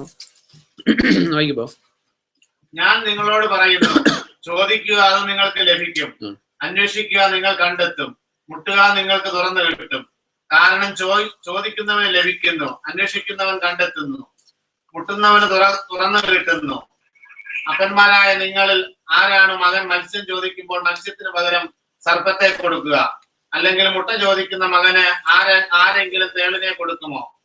മക്കൾക്ക് നല്ല ദാനങ്ങൾ കൊടുക്കണമെന്ന് ദുഷ്ടരായ നിങ്ങൾക്ക് പോലും അറിയാമെങ്കിൽ സ്വർഗീയ പിതാവ് തന്നോട് ചോദിക്കുന്നവർക്ക് പരിശുദ്ധാത്മാവിനെ എത്രയോ അധികം നൽകുന്നതായിരിക്കും. ഈ സെയിം സ്ഥലം മാത്യു എന്ന് വായിക്കുമ്പോൾ, അതോടെ ഒന്ന് വായിച്ചാൽ നമുക്ക് അതിന്റെ കമ്പാരിസൺ കിട്ടത്തുള്ളൂ. മാത്യു ചാപ്റ്റർ 7 തുടങ്ങി വായിക്കുമ്പോ, ചോദിക്കുക നിങ്ങൾക്ക് ലഭിക്കും, അന്വേഷിക്കുക നിങ്ങൾ കണ്ടെത്തും, മുട്ടുക നിങ്ങൾക്ക് തുറന്നു കിട്ടും. കാരണം ചോദിക്കുന്നവന് ലഭിക്കുന്നു, അന്വേഷിക്കുന്നവൻ കണ്ടെത്തുന്നു, മുട്ടുന്നവന് തുറന്നു കിട്ടുന്നു. അപ്പം ചോദിക്കുന്ന മകന് കല്ല് കൊടുക്കുന്ന ആരെങ്കിലും നിങ്ങളുടെ കൂട്ടത്തിലുണ്ടോ? അതുപോലെ മകൻ മീൻ ചോദിച്ചാൽ ആരാണ് സർപ്പത്തെ കൊടുക്കുമോ? മക്കൾക്ക് നല്ല ദാനങ്ങൾ കൊടുക്കണമെന്ന് ദുഷ്ടരായ നിങ്ങൾക്ക് പോലും അറിയാമെങ്കിൽ സ്വർഗസ്ഥനായ നിങ്ങളുടെ പിതാവ് തന്നോട് ചോദിക്കുന്നവർക്ക് എത്രയോ അധികം നല്ലവ നൽകും. മതി. അപ്പൊ ഇവിടെ മത്തായി അത് രേഖപ്പെടുത്തിയപ്പോ സെയിം കാര്യം തന്നെയാ. ഇവിടെ മത്തായി എഴുതി സ്വർഗസ്ഥനായ പിതാവ് എത്രയോ അധികം നല്ലവ നൽകും. ഇവിടെ ലൂക്കോസ് എഴുതിയപ്പോ തന്നോട് ചോദിക്കുന്നവർക്ക് പരിശുദ്ധാത്മാവിനെ എത്രയോ അധികം നൽകുന്നതായിരിക്കും. അപ്പം മത്തായി നല്ലവ എന്ന് എഴുതിയേക്കുന്നത്, ലൂക്കോസ് പരിശുദ്ധാത്മാവെന്ന് എഴുതി. ആൻഡ് എഗെയിൻ നമ്മൾ ആ എഫേഷ്യൻസിൽ നമ്മൾ ചിന്തിക്കുന്ന 1:3 സകലവിധ ആധ്യാത്മിക അനുഗ്രഹങ്ങളും നൽകി ക്രിസ്തു യേശുവിൽ ദൈവം നമ്മെ അനുഗ്രഹിച്ചിരിക്കുന്നു. അതായത് ഈ ആത്മീയ അനുഗ്രഹങ്ങൾ അല്ലെങ്കിൽ ദൈവത്തിന്റെ പരിശുദ്ധാത്മാവിന്റെ ദാനങ്ങൾ, ഗിഫ്റ്റുകൾ, ഈ പരിശുദ്ധാത്മാവ് നമ്മുടെ ജീവിതത്തിൽ വരുത്തുന്ന നന്മകളെയാണ് ഈ ദൈവത്തിന്റെ വചനത്തില് എത്രയോ അധികം പരിശുദ്ധാത്മാവിന് നൽകിയില്ല എന്ന് ലൂക്കോസ് എഴുതി, നല്ലവ എന്ന് മത്തായി എഴുതി. എഫേഷ്യൻസില് ക്രിസ്തു യേശുവിൽ സകല സ്വർഗീയ അനുഗ്രഹങ്ങൾ നൽകി അനുഗ്രഹിച്ചിരിക്കുന്നു എന്ന് എഴുതിയിരിക്കുന്നത്. ഇതെല്ലാം വൺ ആൻഡ് ദി സെയിം ആണ്. അപ്പൊ ഇതില് ഈ ഓൾഡ് ടെസ്റ്റാമെന്റിലും ദൈവം ഈ സെയിം ദൈവം തന്നെയാണ്, ത്രിയേക ദൈവം തന്നെയാണ്. ഇവിടെ ഏലീശയുടെ ആഗ്രഹം, ഏലിയായോട് പറയുന്നത് എനിക്ക് നിന്റെ ചൈതന്യത്തിന്റെ ഇരട്ടി പങ്ക് എനിക്ക് വേണം. അപ്പോൾ നോക്ക്, ഇവിടെ നമ്മൾ മത്തായിലും ലൂക്കോസിലും കാണുന്നത് മനുഷ്യന്റെ എല്ലാ ആവശ്യങ്ങൾക്കും ദൈവസന്നിധിയിൽ നോക്ക് ചെയ്യേണ്ടതിനെ കുറിച്ചാണ്. അപ്പൊ നോക്ക് ചെയ്യുമ്പോൾ ദൈവം നമ്മുടെ ആവശ്യങ്ങളെ മീറ്റ് ചെയ്യുന്നത് it is through this Holy Spirit, ദൈവത്തിന്റെ ശക്തി അല്ലെങ്കിൽ ദൈവത്തിന്റെ പരിശുദ്ധാത്മാവിലൂടെയാണ് നമ്മുടെ ആവശ്യങ്ങൾ ദൈവം മീറ്റ് ചെയ്യുന്ന. സ്വർഗീയ സ്ഥാനങ്ങളിൽ ക്രിസ്തു യേശുവിൽ നമ്മളെ ദൈവം അനുഗ്രഹിച്ച് സ്വർഗീയ സ്ഥാനങ്ങളിൽ ഇരുത്തിയിരിക്കുക. അപ്പൊ ഇതെന്ന് പറയുന്നത് ഫുൾ കവർ, എല്ലാം കവർ ചെയ്ത്. പഴയ നിയമത്തിൽ ഭാഗമായിട്ടും പാർഷ്യലായിട്ട് ദൈവത്തെക്കുറിച്ചുള്ള റെവലേഷൻ ഉണ്ടായിരുന്നുള്ളൂ. എന്നാൽ പുത്രനിലൂടെ എവരിത്തിങ് ഈസ് റിവീൽഡ്. കർത്താവ് മരിച്ചോ പറഞ്ഞു, സത്യത്തിന്റെ ആത്മാവ് വന്നു കഴിയുമ്പോൾ ഈ കുറെ കാര്യങ്ങളോടെ റിവീൽ ചെയ്യാനുണ്ട്, അതും റിവീൽ ചെയ്യും. അങ്ങനെ ടോട്ടൽ റെവലേഷൻ എന്ന് പറയുന്നത് നമുക്ക് ദൈവത്തിന്റെ പരിശുദ്ധാത്മാവിലൂടെ കിട്ടേണ്ട ലൈഫ് ചേഞ്ചും ക്യാരക്ടർ ചേഞ്ചും ഫിസിക്കൽ നീഡ്സും എല്ലാം ദൈവത്തിന്റെ ആത്മാവിനെ, അല്ലെങ്കിൽ ഈ ഏലീശ ഡിസയർ ചെയ്തതുപോലെ ദൈവത്തിന്റെ ആത്മാവിന്റെ ഇരട്ടി പങ്ക് അല്ലെങ്കിൽ സ്വർഗീയമായിട്ടുള്ള കാര്യങ്ങൾ നമ്മൾ ഡിസയർ ചെയ്യുമ്പോൾ ദൈവം നമ്മുടെ എല്ലാ ആവശ്യങ്ങളെയും മീറ്റ് ചെയ്യും. അപ്പൊ ഹൃദയ ലക്ഷ്യങ്ങള് ഏലീശയുടെ വെളിപ്പെട്ടു. അപ്പൊ ഈ ഇരട്ടി ചൈതന്യമാണ് ഏലീശ ആവശ്യപ്പെട്ടത്. എന്നാൽ ഏലീശയുടെ ജീവിതത്തില് ആ കാര്യങ്ങൾ എങ്ങനെ സംഭവിച്ചെന്നുള്ളത് നോക്കാൻ let us come back to 2 Kings. അപ്പൊ നമ്മൾ ഓർക്കേണ്ട കാര്യം, ഈ ഏലീശായുടെ ഹൃദയ ലക്ഷ്യം പോലെയുള്ള ഒരു ഹൃദയ ലക്ഷ്യമാണ് നമ്മുടേതെങ്കിൽ ഏലീശായുടെ ജീവിതത്തിൽ ദൈവം ചെയ്ത കാര്യങ്ങൾ ലെറ്റസ് എക്സാമിൻ. അപ്പൊ നമുക്ക് മനസ്സിലാവും പലപ്പോഴും നമ്മുടെ ജീവിത ആവശ്യങ്ങൾ, ജീവിതത്തിലെ പ്രശ്നങ്ങൾക്ക് പരിഹാരം കിട്ടാത്തതിന്റെ ഒരു റീസൺ, ഒരു മേജർ റീസൺ നമ്മുടെ ഹൃദയ ലക്ഷ്യങ്ങൾ ശരിയല്ലാത്തതുകൊണ്ട്. നമ്മുടെ ഡിസയർ ഹെവൻലി അല്ലെങ്കിൽ സ്പിരിച്വൽ അല്ല. നമ്മുടെ ഡിസയർ പലപ്പോഴും എർത്ത്ലി ആൻഡ് ഡെമോണിക് ആണ്. യാക്കോബിന്റെ ലൈനിൽ യാക്കോബ് പറയുന്നുണ്ട്, നിങ്ങൾ ആഗ്രഹിക്കുന്നു നിങ്ങൾക്ക് കിട്ടുന്നില്ല, നിങ്ങൾ ചോദിക്കുന്നു കിട്ടുന്നില്ല, കാരണം നിങ്ങൾ ശരിയായ രീതിയിൽ ചോദിക്കാത്തതുകൊണ്ടാണ്. അപ്പൊ നമ്മളെ സംബന്ധിച്ച് ശരിയായ രീതിയിൽ ചോദിക്കണം, ദൈവത്തിന്റെ ഹൃദയപ്രകാരം ജീവിക്കണം. ഈ ലോകത്തില് നന്മയും ഐശ്വര്യവും എല്ലാം ആയിട്ട് ജീവിച്ച് കർത്താവിന്റെ അടുത്ത് എത്തിപ്പെട്ട് എറ്റേണിറ്റിയിൽ കർത്താവിന്റെ കൂടെ ആയിരിക്കണം. അതാണ് നമ്മുടെ ഹൃദയ ലക്ഷ്യം. കർത്താവ് പറയുന്നുണ്ട്, എന്നെ പ്രതി, എന്റെ സുവിശേഷത്തെ പ്രതി എന്തെങ്കിലും നഷ്ടപ്പെടുന്നവന് ഈ ലോകത്തിൽ 100 മടങ്ങ് കിട്ടും, കഷ്ടതകളോടൊപ്പം വരുന്ന ജീവിതത്തിൽ നിത്യജീവനും അല്ലെങ്കിൽ എറ്റേണിറ്റിയിൽ നിത്യജീവനും. അപ്പൊ 2 Kings 4 അപ്പൊ ഇതില് ഏലിയ പറഞ്ഞ കണ്ടീഷൻ നമുക്കറിയാം. ഈ ഇരട്ടി പങ്ക് കിട്ടാനായിട്ട് ഏലിയ പറഞ്ഞ കണ്ടീഷൻ എന്തായിരുന്നു? എടുക്കപ്പെടുന്നത് കാണുവാണ്. മീൻസ് അറിയാലോ, സ്ഥലം വായിക്കണമെന്നുണ്ടോ? വായിക്കണം ബാബു. അപ്പൊ ഏലിയ പറഞ്ഞ കണ്ടീഷനാണ് ഇത്. ഇത്തിരി ബുദ്ധിമുട്ടുള്ള ഒരു കാര്യമാണ് നീ ചോദിക്കുന്നത്. നമ്മളും അറിയേണ്ട ഒരു കാര്യമാണ്. കർത്താവ് പറഞ്ഞത് ഇടുങ്ങിയ വഴിയാ. ജസ്റ്റ് ഒരു പേജ് പുറകോട്ട് മറിച്ചാൽ മതി. ജസ്റ്റ് ഒന്ന് അതിന്റെ 10ാം സെന്റൻസ് തുടങ്ങി വായിക്കുമ്പോൾ ബാബു വായിച്ചു. 2ന്റെ സെക്കൻഡ് പറഞ്ഞു, നീ ദുഷ്കരമായ ഒരു കാര്യമാണ് ചോദിച്ചത്, എങ്കിലും ഞാൻ നിന്നിൽ നിന്ന് എടുക്കപ്പെടുമ്പോൾ നീ എന്നെ കാണുന്ന പക്ഷം നിന്റെ പ്രാർത്ഥന സഫലമാകും. മറിച്ച് നീ എന്നെ കാണാത്ത പക്ഷം നിനക്കത് കിട്ടുകയില്ല. അവർ സംസാരിച്ചുകൊണ്ട് നടക്കവേ ഇതാ ഒരു അഗ്നിരഥവും തീക്കുതിരകളും അവരിരുവരെയും വേർപെടുത്തുന്നു. ഏലിയ ഒരു ചുഴലിക്കാറ്റിലൂടെ സ്വർഗത്തിലേക്ക് ഉയർന്നുപോയി. ഏലീശ അത് കണ്ടു. അയാൾ നിലവിളിച്ചു, എന്റെ പിതാവേ, എന്റെ പിതാവേ, ഇസ്രായേലിന്റെ രഥങ്ങളും കുതിരപ്പടയാളികളും. ഏലീശ പിന്നീട് ഏലിയായെ കണ്ടില്ല. അതെ, നമ്മളിതൊക്കെ വായിക്കുമ്പോൾ ഒരു കഥയായിട്ടോ ഒരു സ്റ്റോറി ആയിട്ടോ വായിക്കുന്നത് ലിറ്ററലി സംഭവിച്ച ഒരു കാര്യമാണ്. ആലോചിച്ച് നോക്കും. ഏലിയായ ദൈവം ജീവനോടെ സ്വർഗത്തിലേക്ക് എടുത്തു. ഒരു ചുഴലിക്കാറ്റ് വന്നു, ചുഴലിക്കാറ്റിൽ കറങ്ങി ഏലിയ പോയി, പിന്നീട് ഒരിക്കലും കണ്ടിട്ടില്ല. അപ്പോ നമുക്കറിയാം ഹാനോക്കിനെ ജീവനോടെ ദൈവം എടുത്തിട്ടുണ്ട്. ഇതെല്ലാം ബൈബിളിലെ കാര്യങ്ങള് നമ്മളിത് ആക്ഷരികമായിട്ടുള്ള സത്യമാണെന്ന് നമ്മുടെ ഹൃദയത്തെ ഒന്ന് വിറപ്പിക്കേണ്ട കാര്യങ്ങളായത്. അപ്പൊ ഇവിടെ നമുക്കറിയാം, അപ്പം ഏലീശയ്ക്ക് ഇരട്ടി ചൈതന്യം കിട്ടി. കാരണം ഏലിയ എടുക്കപ്പെടുന്നത് ഏലീശ കണ്ടു. എന്നിട്ട് പിന്നീട് നമ്മൾ കാണുന്ന 4 അധ്യായം തുടങ്ങുമ്പോൾ അപ്പൊ നമ്മളെ സംബന്ധിച്ച് നമ്മൾ ചിന്തിക്കുന്ന ഏലീശയുടെ കാര്യം ചിന്തിക്കുന്നത് എന്തിനു വേണ്ടിയാ? നമുക്ക് വേണ്ടിയിട്ടാ. നമ്മൾ വായിക്കുന്ന പോലെ ഇത് അബ്രാഹത്തിന് വേണ്ടി കണക്കാക്കപ്പെട്ടു എന്ന് എഴുതപ്പെട്ടിരിക്കുന്നത് അബ്രാഹത്തിന് വേണ്ടി മാത്രമല്ല, നമുക്ക് വേണ്ടിയാണ്. അബ്രാഹത്തിന്റെ വിശ്വാസത്തിന്റെ മാതൃക പിൻപറ്റുന്ന എല്ലാവർക്കും വേണ്ടിയാന്ന് പറഞ്ഞിരിക്കുന്ന പോലെ തന്നെ ഈ ഹൃദയ ലക്ഷ്യങ്ങളെയാണ് ദൈവം നോക്കുന്നത്. അപ്പൊ ഇവിടെ ഏലീശയുടെ ഹൃദയ ലക്ഷ്യം വേറെ ഒരു മെറ്റീരിയൽ ഡിസൈറും ആയിരുന്നില്ല. അന്ത്യാഭിലാഷം ചോദിച്ചപ്പോ ദൈവത്തിന്റെ പരിശുദ്ധാത്മാവിന്റെ ഇരട്ടിപ്പങ്ക്. അപ്പൊ പിതാവിനോട് ചോദിക്കുന്നവർക്ക് പിതാവ് നൽകുന്നത് നല്ലവ എന്ന് പറഞ്ഞിരിക്കുന്നത് it is the Holy Spirit. അതാണ് നമ്മളെ ഹോളി ആക്കുന്നത്. ഈ ആദാമിന്റെ സന്തതിയായിട്ട് അല്ലെങ്കിൽ പിശാചിനെ സറണ്ടർ ചെയ്ത് എല്ലാവിധ വിക്കറ്റ്നെസിന്റെയും ഉടമകളായിട്ട് ജീവിക്കുന്ന ഈ മനുഷ്യനാക്കി മാറ്റുന്ന ദൈവത്തിന്റെ പരിശുദ്ധാത്മാവ്. നമ്മൾ ജെറമിയയിൽ ഒരു സ്ഥലത്ത് വായിക്കുന്നുണ്ട്, മനുഷ്യന്റെ ഹൃദയം എങ്ങനെയാന്നാ? റൈറ്റ് വേർഡ് എന്താ? എഴുതിയേക്കുന്ന വേർഡ് എന്താ? മനുഷ്യന്റെ ഹൃദയം എന്താ ഓർക്കണം? അല്ല, നമ്മുടെ ഹൃദയം ഇത് നമ്മളെ കുറിച്ച് എഴുതിയേക്കുന്നത്. അതുകൊണ്ട് അത് നമ്മൾ കറക്റ്റ് ആയിട്ട് അറിഞ്ഞു പറ്റും. നമ്മളെല്ലാം ഒരു വ്യത്യാസമില്ല, എല്ലാവരുടെയും ഹൃദയം. അത് ജെറമിയ 17 അല്ല, നമുക്ക് വായിച്ചു നോക്ക്. പറഞ്ഞത് എല്ലാം നമുക്കറിയാവുന്ന കാര്യം. ഇതെല്ലാം കാവട്ടി നിറഞ്ഞാണ്, തിന്മ നിറഞ്ഞാണ്. പക്ഷെ എഴുതിയേക്കുന്നത് സ്ലൈറ്റ്ലി ഡിഫറെന്റ്. 17:5 17:5 അല്ല 17:9. അപ്പൊ ഒന്ന് വായിച്ചു പോകും. ഇതാ നമ്മുടെ ഒക്കെ ഹൃദയം. ഒരു വ്യത്യാസമില്ല. എല്ലാറ്റിനെയും കാപട്യപൂർണ്ണമാണ്, അത്യന്തം ദൂഷിതവും ആർക്കാണ് അതിനെ ഗ്രഹിക്കാൻ കഴിയുക? നോക്ക്, അതായത് നമ്മൾ അറിയേണ്ട ഒരു കാര്യമാണ് മനുഷ്യന്റെ ഹൃദയത്തെ കുറിച്ച് എഴുതിയിരിക്കുന്നത്. ഹൃദയം എന്ന് പറഞ്ഞിരിക്കുന്നത് ഈ ബ്ലഡ് പമ്പ് ചെയ്യുന്ന മാംസ കഷ്ണത്തെ അല്ല ഉദ്ദേശിക്കുന്നത്, ദി മാൻ ഇൻസൈഡ്. ഹൃദയം എല്ലാറ്റിനെയും കാപട്യപൂർണ്ണമാണ്. മനുഷ്യന്റെ ഹൃദയത്തെ കുറിച്ച് എഴുതിയിരിക്കുന്നത്, അല്ല മൃഗത്തിന്റെ ഹൃദയത്തെ കുറിച്ചല്ല. നോക്ക്, മൃഗങ്ങൾക്കെല്ലാം ഒരു ഹാബിറ്റാ, പക്ഷെ മനുഷ്യർക്കോ 630 കോടി മനുഷ്യർക്ക് 630 കോടി ക്യാരക്ടറും എല്ലാ മനുഷ്യന്റെ ഹൃദയം എന്ന് പറഞ്ഞാൽ മനുഷ്യൻ ബേസിക്കലി ഹൃദയം എല്ലാറ്റിനേക്കാൾ കാപട്യപൂർണമാണ്, അത്യന്തം ദൂഷിതവും.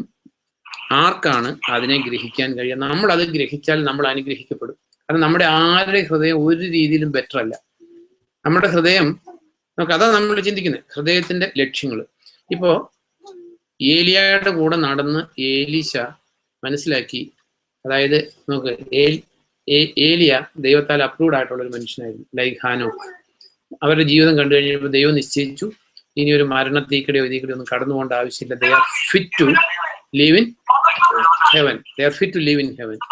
അപ്പൊ അതിനെ അവരുടെ ജീവനോടെ എടുത്തു. ഏലിയായെ എടുത്തു, ഹാനോക്കിനെ എടുത്തു. നമ്മൾ വായിക്കുന്നത് എന്താ? ഹാനോക്കിനെ എടുക്കുന്നതിന് മുമ്പ് എഴുതിയേക്കുന്നത് എന്താ? അതെ, കർത്താവിനോട് കൂടെ നടന്നു. ദാവീദിനെ എടുത്തില്ലെങ്കിലും ദാവീദിനെ കുറിച്ച് എഴുതിയിട്ടുണ്ട്, ഞാൻ കർത്താവിനെ എപ്പോഴും എൻ്റെ കൺമുമ്പിൽ ദർശിക്കുന്നു. അപ്പൊ നമ്മുടെ ജീവിതത്തിൽ എങ്ങനെയാണെന്ന് ആലോചിച്ച് നോക്കും. അല്ലെങ്കിൽ നമ്മൾ പ്രാർത്ഥനയ്ക്ക് കൂടുമ്പോൾ, ബൈബിൾ സ്റ്റഡിക്ക് കൂടുമ്പോൾ, ഞായറാഴ്ച കൂടി വരുമ്പോൾ കർത്താവിനെ കൺമുമ്പിൽ ദർശിക്കുന്നു. അത് കഴിയുമ്പോൾ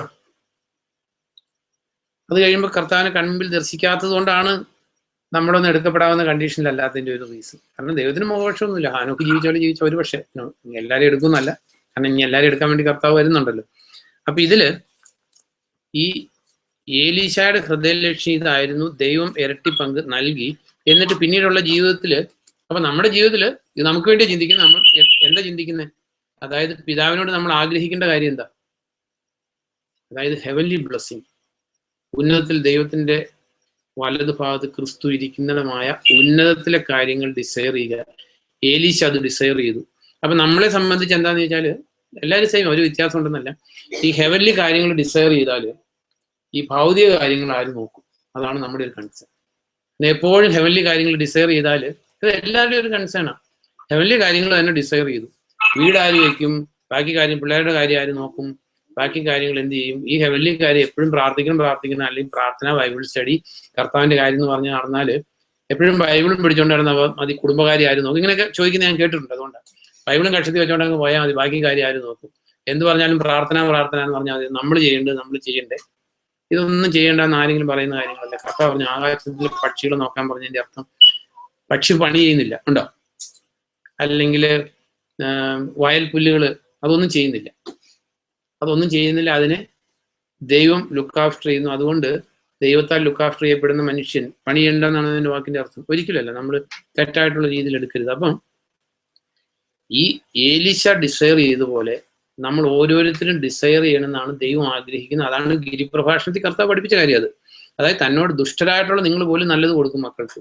അതുകൊണ്ട് നിങ്ങൾ ചോദിക്കും, നല്ലത് ചോദിക്കാൻ പറഞ്ഞേക്കുന്നത് പരിശുദ്ധാത്മാവിന് പേഴ്സണിഫൈ ചെയ്തിരിക്കുന്നെങ്കിലും നമ്മൾ എന്ത് ചോദിക്കണം എന്നാ? Heavenly things, heavenly blessing.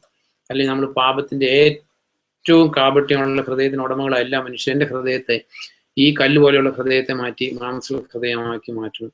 അല്ലെ എൻ്റെ ഹൃദയത്തിലെ പാപത്തെ മാറ്റണം. കാരണം വിശുദ്ധരാകാൻ വേണ്ടി വിളിക്കപ്പെട്ടവരാ, കുറ്റമറ്റവരായിട്ട് ജീവിക്കാൻ വേണ്ടി വിളിക്കപ്പെട്ടവരാ. കർത്താവ് എൻ്റെ ഹൃദയത്തിൽ ഇപ്പോഴും അശുദ്ധിയുണ്ട്, ഇത് മാറ്റിത്തരണം. ഹെവൻലി തിങ്സ് അങ്ങനെ ഡിസയർ ചെയ്യുന്നത്. അല്ലെങ്കിൽ എൻ്റെ ജീവിതം കൊണ്ട് കർത്താവിന്റെ നാമം ഒരിക്കലും ഒരിടത്തും ദുഷിക്കപ്പെടാൻ ഇടയാകരുത്. എന്നെ കുറിച്ചൊരു ചീത്ത പറയുമ്പോൾ ഞാനല്ല ഹർട്ടഡ് ആകുന്നത്, എൻ്റെ കർത്താവ് ഹർട്ടഡ് ആവും. നിങ്ങൾ മുഖാന്തരം ജാതികളുടെ ഇടയിൽ എൻ്റെ നാമം ദൂഷിക്കപ്പെടുന്നു എന്നുള്ള തിരുവെഴുത്ത് യഹൂദരെ കുറിച്ച് നിറവേറിയെന്ന് കർത്താവ് പറഞ്ഞു. അപ്പൊ നമ്മളെ സംബന്ധിച്ച് ഹൃദയത്തിന് വേദന ഉണ്ടാകേണ്ടത്. നമ്മൾ ഒരാൾ ചീത്ത പറയുമ്പോൾ നമ്മളെ കുറിച്ച് ചീത്ത പറഞ്ഞല്ലോ എന്നുള്ളതല്ല, ഇൻ ടേൺ റിയലി ഇൻസൾട്ടഡ് ആകുന്നത് കർത്താവായ യേശു ക്രിസ്തു, ഒരു സംശയമില്ല. നമുക്ക് ഞാൻ ഒരിക്കലും ഒരു സംഭവം ഓർക്കുന്നുണ്ട്. ഒരു വളരെ മാന്യനായിട്ടുള്ള ഒരു മനുഷ്യന്റെ മകൻ ഒരു പോലീസ് കേസിൽ പെട്ടു, അതായത് ഒരു മോഷണ കേസിൽ പെട്ടു. വളരെ ഡീസൻ്റ് ആയിട്ട് ജീവിക്കുന്ന ഒരാൾ, മാന്യനായിട്ടുള്ള ഒരു മനുഷ്യൻ. പക്ഷെ ഈ മകൻ അങ്ങ് വഴി തെറ്റിപ്പോയി. ഈ മകനെ അറസ്റ്റ് ചെയ്ത് ഈ വീട്ടിലോട്ട് നടത്തിക്കൊണ്ടുപോയി പോലീസ്. ശരിക്കും പറഞ്ഞാൽ ഈ മകൻ ഒരു മൈനറാണ്. പക്ഷെ ആ മനുഷ്യൻ വല്ലാതെ ഹ്യൂമിലിയേറ്റഡ് ആയി. വേറൊരു സ്ഥലത്ത് വേറെ മക്കളൊരു വലിയൊരു ഉപജാപത്തിൽ ഏർപ്പെട്ട് ചീത്തപ്പേരുണ്ടാക്കി വളരെ മാന്യനായിട്ട് ജീവിക്കുന്ന ഒരു മനുഷ്യനായിരുന്നു. മക്കള് ഒരു കള്ളക്കേസിലൊക്കെ പെട്ടു. അതിനുശേഷം എനിക്ക് അറിയാവുന്ന കാര്യമാണ്, പള്ളിയിലൊക്കെ പോയിക്കൊണ്ടിരുന്ന മനുഷ്യൻ പിന്നീട് ഒരിക്കലും വീട്ടിൽ നിന്ന് പുറത്തിറങ്ങിയിട്ടില്ല. നമ്മൾ ഹീബ്രൂസിൽ വായിക്കുന്നു, ഇവരുടെ ദൈവം എന്ന് വിളിക്കപ്പെടുന്നതിൽ ദൈവം ലജ്ജിച്ചെന്നാണോ ലജ്ജിച്ചില്ല എന്നാണോ? എങ്ങനെ ബാബു എന്ന് വായിച്ചേ ഹീബ്രൂസ് 12 കാരണം ബൈബിളിലെല്ലാം പോസിറ്റീവാ. ഹീബ്രൂസ് 12 ഒന്ന് വായിച്ചപ്പോ അതിന്റെ സെന്റൻസ് പറയുന്നില്ല, ബാബുവിന് അറിയാവുന്ന അറിയിട്ട്.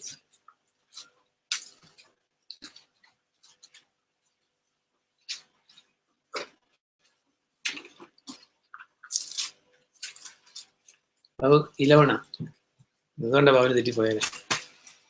11:15 തുടങ്ങി വായിക്കുമ്പോ തങ്ങൾ പുറപ്പെട്ട ദേശത്തെ കുറിച്ചാണ് ചിന്തിച്ചിരുന്നതെങ്കിൽ അങ്ങോട്ട് മടങ്ങി പോകാൻ അവർക്ക് അവസരം ഉണ്ടാകുമായിരുന്നു. The door is open for everybody. അതായത് തങ്ങൾ പുറപ്പെട്ട ദേശത്തെ കുറിച്ചാണ് ചിന്തിച്ചിരുന്നതെങ്കിൽ വായിച്ചു പോകും. ഇപ്പോഴാകട്ടെ ഉത്തമ ദേശത്തെ, അതായത് സ്വർഗീയമായതിനെ അവർ ആഗ്രഹിക്കുന്നു. തന്മൂലം അവരുടെ ദൈവം എന്ന് വിളിക്കുന്നതിൽ ദൈവം ലജ്ഞിക്കുന്നില്ല. വിളിക്കുന്നതിൽ നിന്നാണ് എന്ന് വിളിക്കപ്പെടുന്നതിൽ ദൈവം ലജ്ജിക്കുന്നില്ല. അപ്പൊ ഇതില് ഈ സെയിം കാര്യം തന്നെ നമ്മൾ ചിന്തിച്ചു വരുന്നത്. അതായത് തങ്ങൾ പുറപ്പെട്ടു പോകുന്ന ദേശത്തെ കുറിച്ചാണ് ചിന്തിച്ചിരുന്നതെങ്കിൽ, ഇത് കേരളത്തെ കുറിച്ചോ വേറെ രാജ്യങ്ങളെ കുറിച്ചോ, പുറപ്പെട്ടു പോകുന്ന ദേശം എന്ന് പറഞ്ഞ പാപത്തിന്റെ അടിമയായിട്ട് ഈജിപ്തിൽ ജീവിച്ച, അല്ലെങ്കിൽ നമ്മുടെ എല്ലാം ജീവിതം സെയിം ആണ്. അല്ലെങ്കിൽ ദൈവമല്ലാത്തവരെ ദൈവമായിട്ട് ആരാധിച്ചു, അല്ലെങ്കിൽ പാരമ്പര്യ ബന്ധിതമായിരുന്നിട്ടുള്ള സമുദായങ്ങളിൽ നമ്മൾ ജനിച്ചു വളർന്നു. ബൈബിളിന് 100% ഓപ്പോസിറ്റ് ആയിട്ടുള്ള ക്രിസ്തീയ കൂട്ടായ്മകളിൽ ജീവിച്ചവരാണ് നമ്മൾ. ബന്ധനത്തിലായിരുന്നവരാ, പൗരോഹിത്യത്തിൽ ജീവിച്ചിരുന്നവരാ, പുണ്യാളന്മാർക്ക് നേർച്ച നടന്നിട്ടുള്ളവർക്ക്. അപ്പൊ എന്നെ സംബന്ധിച്ചാണ് ശബരിമലയ്ക്കല്ല, മലയാറ്റൂർ മലയ്ക്ക് പോയിട്ടുണ്ട്. It's one and the same. അപ്പോൾ ഇങ്ങനെ എല്ലാം ജീവിച്ചിട്ടുള്ളവരാ. അപ്പൊ നമ്മള് പുറപ്പെട്ടു പോകുന്ന ദേശത്തെ കുറിച്ച് വീണ്ടും ചിന്തിക്കുകയാണ്, അല്ലേ? ഇപ്പൊ പറയാറില്ലേ, നമ്മൾ ആ സഭയിലാണ് ഇതുണ്ട്, ഞങ്ങൾ ആ സഭക്കാരായിരുന്നു, ഈ സഭക്കാരായിരുന്നു, ഞങ്ങൾക്ക് തിരുമേനിമാരുണ്ടായിരുന്നു, അല്ലെങ്കിൽ ആ മാന്യത നോക്ക്. പലപ്പോഴും ഈ അതിന് വിട്ടു പോന്നിട്ടും അതിൻ്റെ ആ ഒരു ലുക്രേറ്റീവ് ആയിട്ടുള്ള പല കാര്യങ്ങളെ കുറിച്ചും ഒരു ചെറിയ രീതിയിലൊക്കെ അഭിമാനിക്കുന്നവരാ പലരും. ഞാൻ ഈ അപ്പസ്തലന്മാരുടെ ലെറ്റർ വായിക്കുമ്പോൾ ചിന്തിച്ചിട്ടുണ്ട്. അപ്പോൾ ഇവരെല്ലാം യഹൂദരായിരുന്നു. പക്ഷെ യോഹന്നാനൊക്കെ എഴുതിയേക്കുക അന്ന് യഹൂദരുടെ പെസഹായിരുന്നു, means totally separated from Jews. വായിച്ചിട്ടില്ലേ? അത് യഹൂദരുടെ പെസഹായിരുന്നു. പക്ഷെ നമ്മളിപ്പോഴും ഇപ്പൊ ബാബുക്ക് ഇടയ്ക്ക് പറയാറില്ല, ഞങ്ങൾ മർത്തമക്കാരെന്നൊക്കെ പറയുന്ന പോലെ. കാര്യം ഞാൻ വിടാൻ കാല് പറിക്കാനൊരു മടി അതിനകത്ത്. കാരണം അതിനകത്ത് തലയിൽ വടി വെച്ചവരുണ്ട്, അല്ല കയ്യിൽ വടി പിടിച്ചവരുണ്ട്, ചുവന്ന് ഉടുപ്പിട്ടവരുണ്ട്, അരയ്ക്ക് വട്ടവള്ളി ഇട്ടവരുണ്ട്, ഇങ്ങനെയൊക്കെ. അതുകൊണ്ട് ചെറിയൊരു പറയുമ്പോ ഇപ്പോഴും ഞാൻ ബാബുവിന് ജനറൽ ആയിട്ട് പറഞ്ഞോളൂ കേട്ടോ. ബാബു അല്ല, ബാബു അല്ല, എല്ലാവർക്കും ഉണ്ടെന്ന്. ഞങ്ങൾ ആ പണ്ട് യാക്കോബക്കാരായിരുന്നു പറയുന്നത്. ഈ വേർപെട്ട് പോരുന്നവരുടെ കൂട്ടം എപ്പോഴും എന്താ പറയുന്നത്, അല്ല മീൻസ് ഒരു ചെറിയ കൂട്ടം, അല്ലെങ്കിൽ ലോകത്താൽ പുച്ഛിക്കപ്പെട്ട ഒരു കൂട്ടം. ഇപ്പൊ അപ്പോസ്തല പ്രവൃത്തി എടുക്കും, right from the first century it was like that. Acts 28:22 വായിക്കുമ്പോൾ ഈ സ്ഥലം മാറ്റരുത്. ഞാൻ പറഞ്ഞത് പുറപ്പെട്ടു പോകുന്ന ദേശത്തിന്റെ മഹിമയും കാര്യങ്ങളൊക്കെ ചിന്തിക്കുന്നതെങ്കിൽ ദൈവം എന്ത് പറയുന്ന. കാരണം നമ്മുടെ ഈ കൂട്ടത്തെ കുറിച്ച് പറയാൻ പലപ്പോഴും ആൾക്കാർക്ക് സ്ട്രെങ്ത് ഇല്ല, അല്ലെങ്കിൽ അതില്ല, സിമിത്തേരി ഇല്ല, ശവക്കോട്ടയില്ല, കല്യാണം നടത്താൻ വലിയ.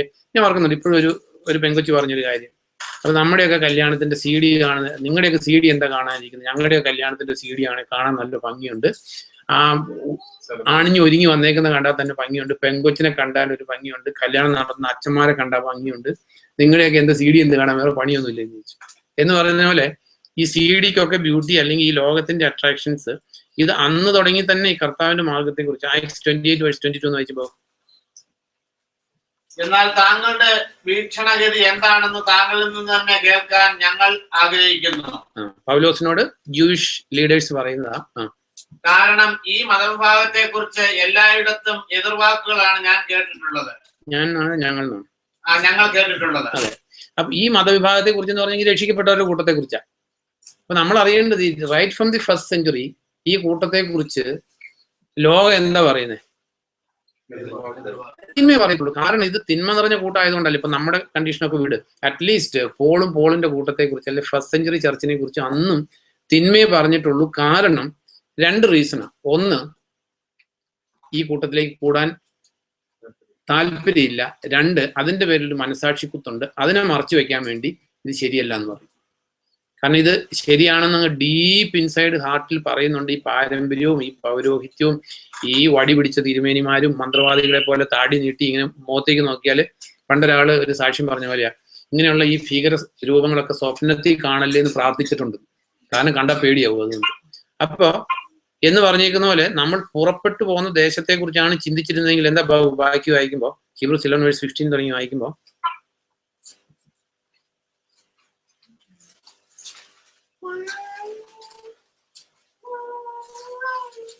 തങ്ങൾ പുറപ്പെട്ട ദേശത്തെ കുറിച്ചാണ് ചിന്തിച്ചിരുന്നെങ്കിൽ അങ്ങോട്ട് മടങ്ങിപ്പോകാൻ എന്നുണ്ട്. The door is open. ദൈവം ആരും നിർബന്ധിക്കുന്നില്ല. നമുക്കറിയാം ഇസ്രായേൽക്കാരെ പാടുപെട്ട് ദൈവം എത്ര അത്ഭുതകരമായിട്ടാണ് അവിടെ നിന്ന് അവരെ വിടുവിച്ചു. മോശയുടെ നേതൃത്വത്തിൽ അത്ഭുതങ്ങൾ ചെയ്തു, അടയാളങ്ങൾ ചെയ്തു, കടിഞ്ഞു പുത്രന്മാരെ നിഗ്രഹിച്ചു. ഇങ്ങനെ എന്നിട്ട് നമ്മൾ വായിക്കുന്നുണ്ട്,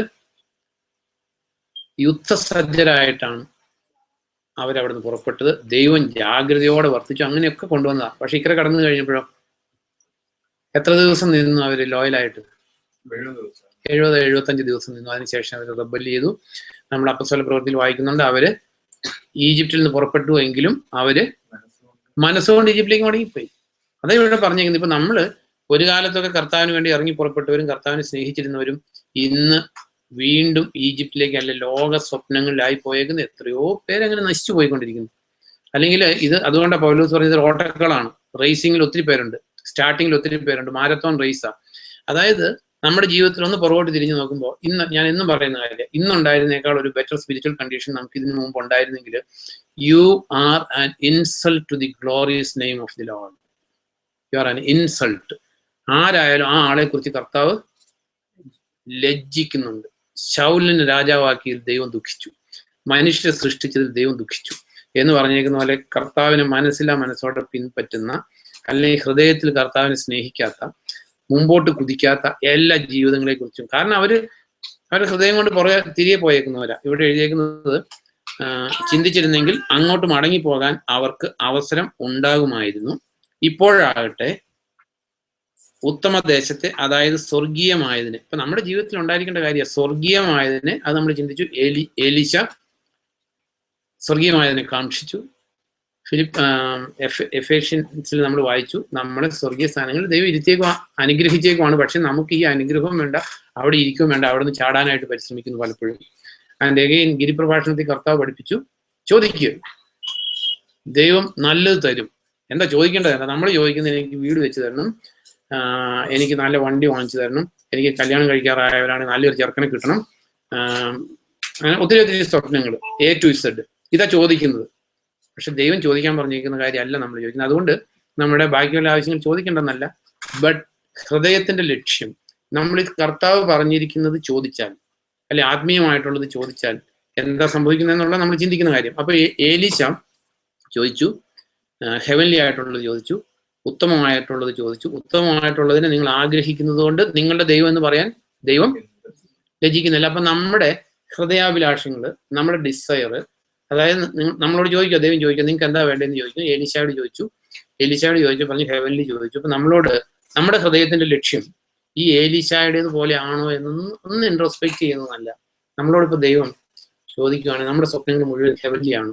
എനിക്ക് ഇപ്പോഴത്തേക്കാൾ കർത്താവിന് വേണ്ടി ജീവിക്കുന്നു, ഇപ്പോഴത്തേക്കാൾ ഇത്തിരിയോടെ വിശുദ്ധനായിട്ട് ജീവിക്കുന്നു, ഇത്തിരിയോടെ പരിശുദ്ധി എൻ്റെ കണ്ണുകളിൽ വരണം, എൻ്റെ സംസാരത്തിൽ ഇത്തിരിയോടെ പരിശുദ്ധി വരണം, വിശുദ്ധി വെളിപ്പെടണം. എൻ്റെ ഹൃദയത്തിൽ ഇപ്പോൾ ഉള്ള ലോകസ്നേഹം മാറ്റി കർത്താവിനോട് മാത്രമുള്ള, ഒരു മനുഷ്യന് 2 യജമാനന്റെ അടിമയായിരിക്കാൻ പറ്റത്തില്ല. എന്നെ അടിമപ്പെടുത്തുന്ന എല്ലാ ഈവിളിൽ നിന്നും എന്നെ സ്വതന്ത്രനാക്കി കർത്താവായ യേശു ക്രിസ്തുവിന്റെ മാത്രം അടിമയാക്കി എൻ്റെ ഹൃദയത്തെ ശുദ്ധീകരിക്കണമേ എന്നോ. If that is not our primary and only one desire, ഈ ഉത്തമമായിട്ടുള്ളതിനെ കാക്ഷിക്കുന്നവരെന്ന് പറയാൻ പറ്റത്തില്ല. ഉത്തമമായിട്ടുള്ളതിനെ കാക്ഷിക്കുന്നില്ല എങ്കിൽ നമ്മൾ രക്ഷിക്കപ്പെട്ടതിനെ കുറിച്ച് കർത്താവ് ഒരിക്കലും അഭിമാനിക്കില്ല. മക്കളാണ്, it's true. At the same time പുറത്തു പറയാൻ ലജ്ജിക്കേണ്ട മക്കളായിട്ട് നമ്മൾ ജീവിക്കും. അപ്പൊ ഇതിൽ ഏലീശയുടെ ജീവിതത്തിൽ 2 Kings chapter 4 വരുമ്പോൾ നമ്മൾ ചിന്തിക്കുന്ന ഇതാണ്, ഈ ഹെവി ആയിട്ടുള്ളത് നമ്മൾ ഡിസയർ ചെയ്താൽ നമ്മുടെ ഫിസിക്കൽ നീഡ്സിനെ എങ്ങനെ മീറ്റ് ചെയ്യാന്നുള്ളത് നമ്മൾ ചിന്തിക്കുന്നത്. പലപ്പോഴും അത് മനസ്സിലാക്കാത്തതുകൊണ്ടാണ് പലപ്പോഴും നമ്മൾ ഹെവൻലി ഡിസയർ ചെയ്യാത്തത്. പലപ്പോഴും ഹെവൻലി ഡിസയർ ചെയ്യാത്തതിന്റെ ഒരു കാരണം എന്താ ബാബു? ജനറലി ബാബുനോട് ചോദിച്ചെന്നുള്ളൂ, you are a representative of everybody who are all sitting here. ഞാനും അതിൻ്റെ റെപ്രസെൻറ്റേറ്റീവാ. നമ്മൾ ചോദിക്കാത്തതിൻ്റെ ഹെവൻലി ചോദിക്കാത്തതിൻ്റെ ഒരു റീസൺ ഈ ഹെവൻലി കാര്യം മാത്രം ഡിസയർ ചെയ്തുകൊണ്ടിരുന്നാൽ ബാക്കി കാര്യങ്ങൾ നടക്കും. ഞാൻ ഓർക്കുന്നുണ്ട്, ഞാൻ പിന്നെ എന്താ പറയുക, കൊല്ലത്ത് ജോലി ചെയ്തിട്ടുണ്ട് കുറേ കാലം, കുണ്ട്ര.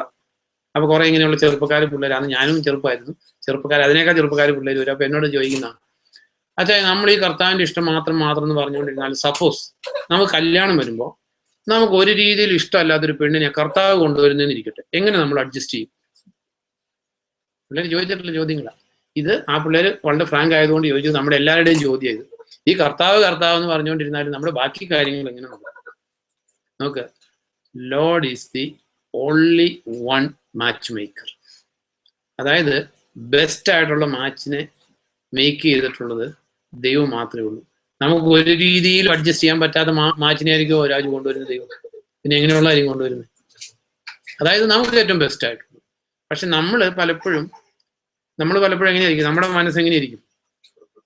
പെർപ്ലക്സ് എന്നുള്ളതല്ല, നമ്മുടെ മനസ്സ് ദൈവത്തിന്റെ മനസ്സുമായിട്ട് പലപ്പോഴും എഗ്രി ചെയ്യാത്തതുകൊണ്ടാണ് പലപ്പോഴും ഈ കോൺഫ്ലിക്റ്റ് ഉണ്ടാകുന്നത്. നമുക്ക് ഈ തെസ്സലോനിക്ക ലേഖനത്തിൽ നമ്മൾ വായിക്കുന്നുണ്ട്, നിങ്ങൾ ജാതികൾ ആഗ്രഹിക്കുന്നത് പോലെ നിങ്ങളുടെ ലൈഫ് പാർട്ട്ണറെ ആഗ്രഹിക്കരുതെന്ന് എഴുതിയിട്ടുണ്ട്. വായിച്ചിട്ടില്ലേ? ഇതൊന്നും വായിക്കരുത്. അല്ല, ജാതികളെ പോലെ ആയിരിക്കുന്ന, ജനറലി സ്പീക്കിംഗ്. ജാതികളാണെങ്കിൽ എങ്ങനെയായിരിക്കും കല്യാണം കഴിക്കാൻ ആഗ്രഹിക്കുന്നത്? ടോട്ടലി ഡിഫറെന്റ് ആയിരിക്കും. ഇപ്പൊ ദൈവം ആദത്തിനൊരു ലൈഫ് പാർട്ട്ണറെ സൃഷ്ടിച്ചു കൊടുത്തപ്പോൾ എഴുതിയേക്കുന്നത്, I will make him a comparable partner, അതായത് സ്യൂട്ടബിൾ പാർട്ട്ണർ.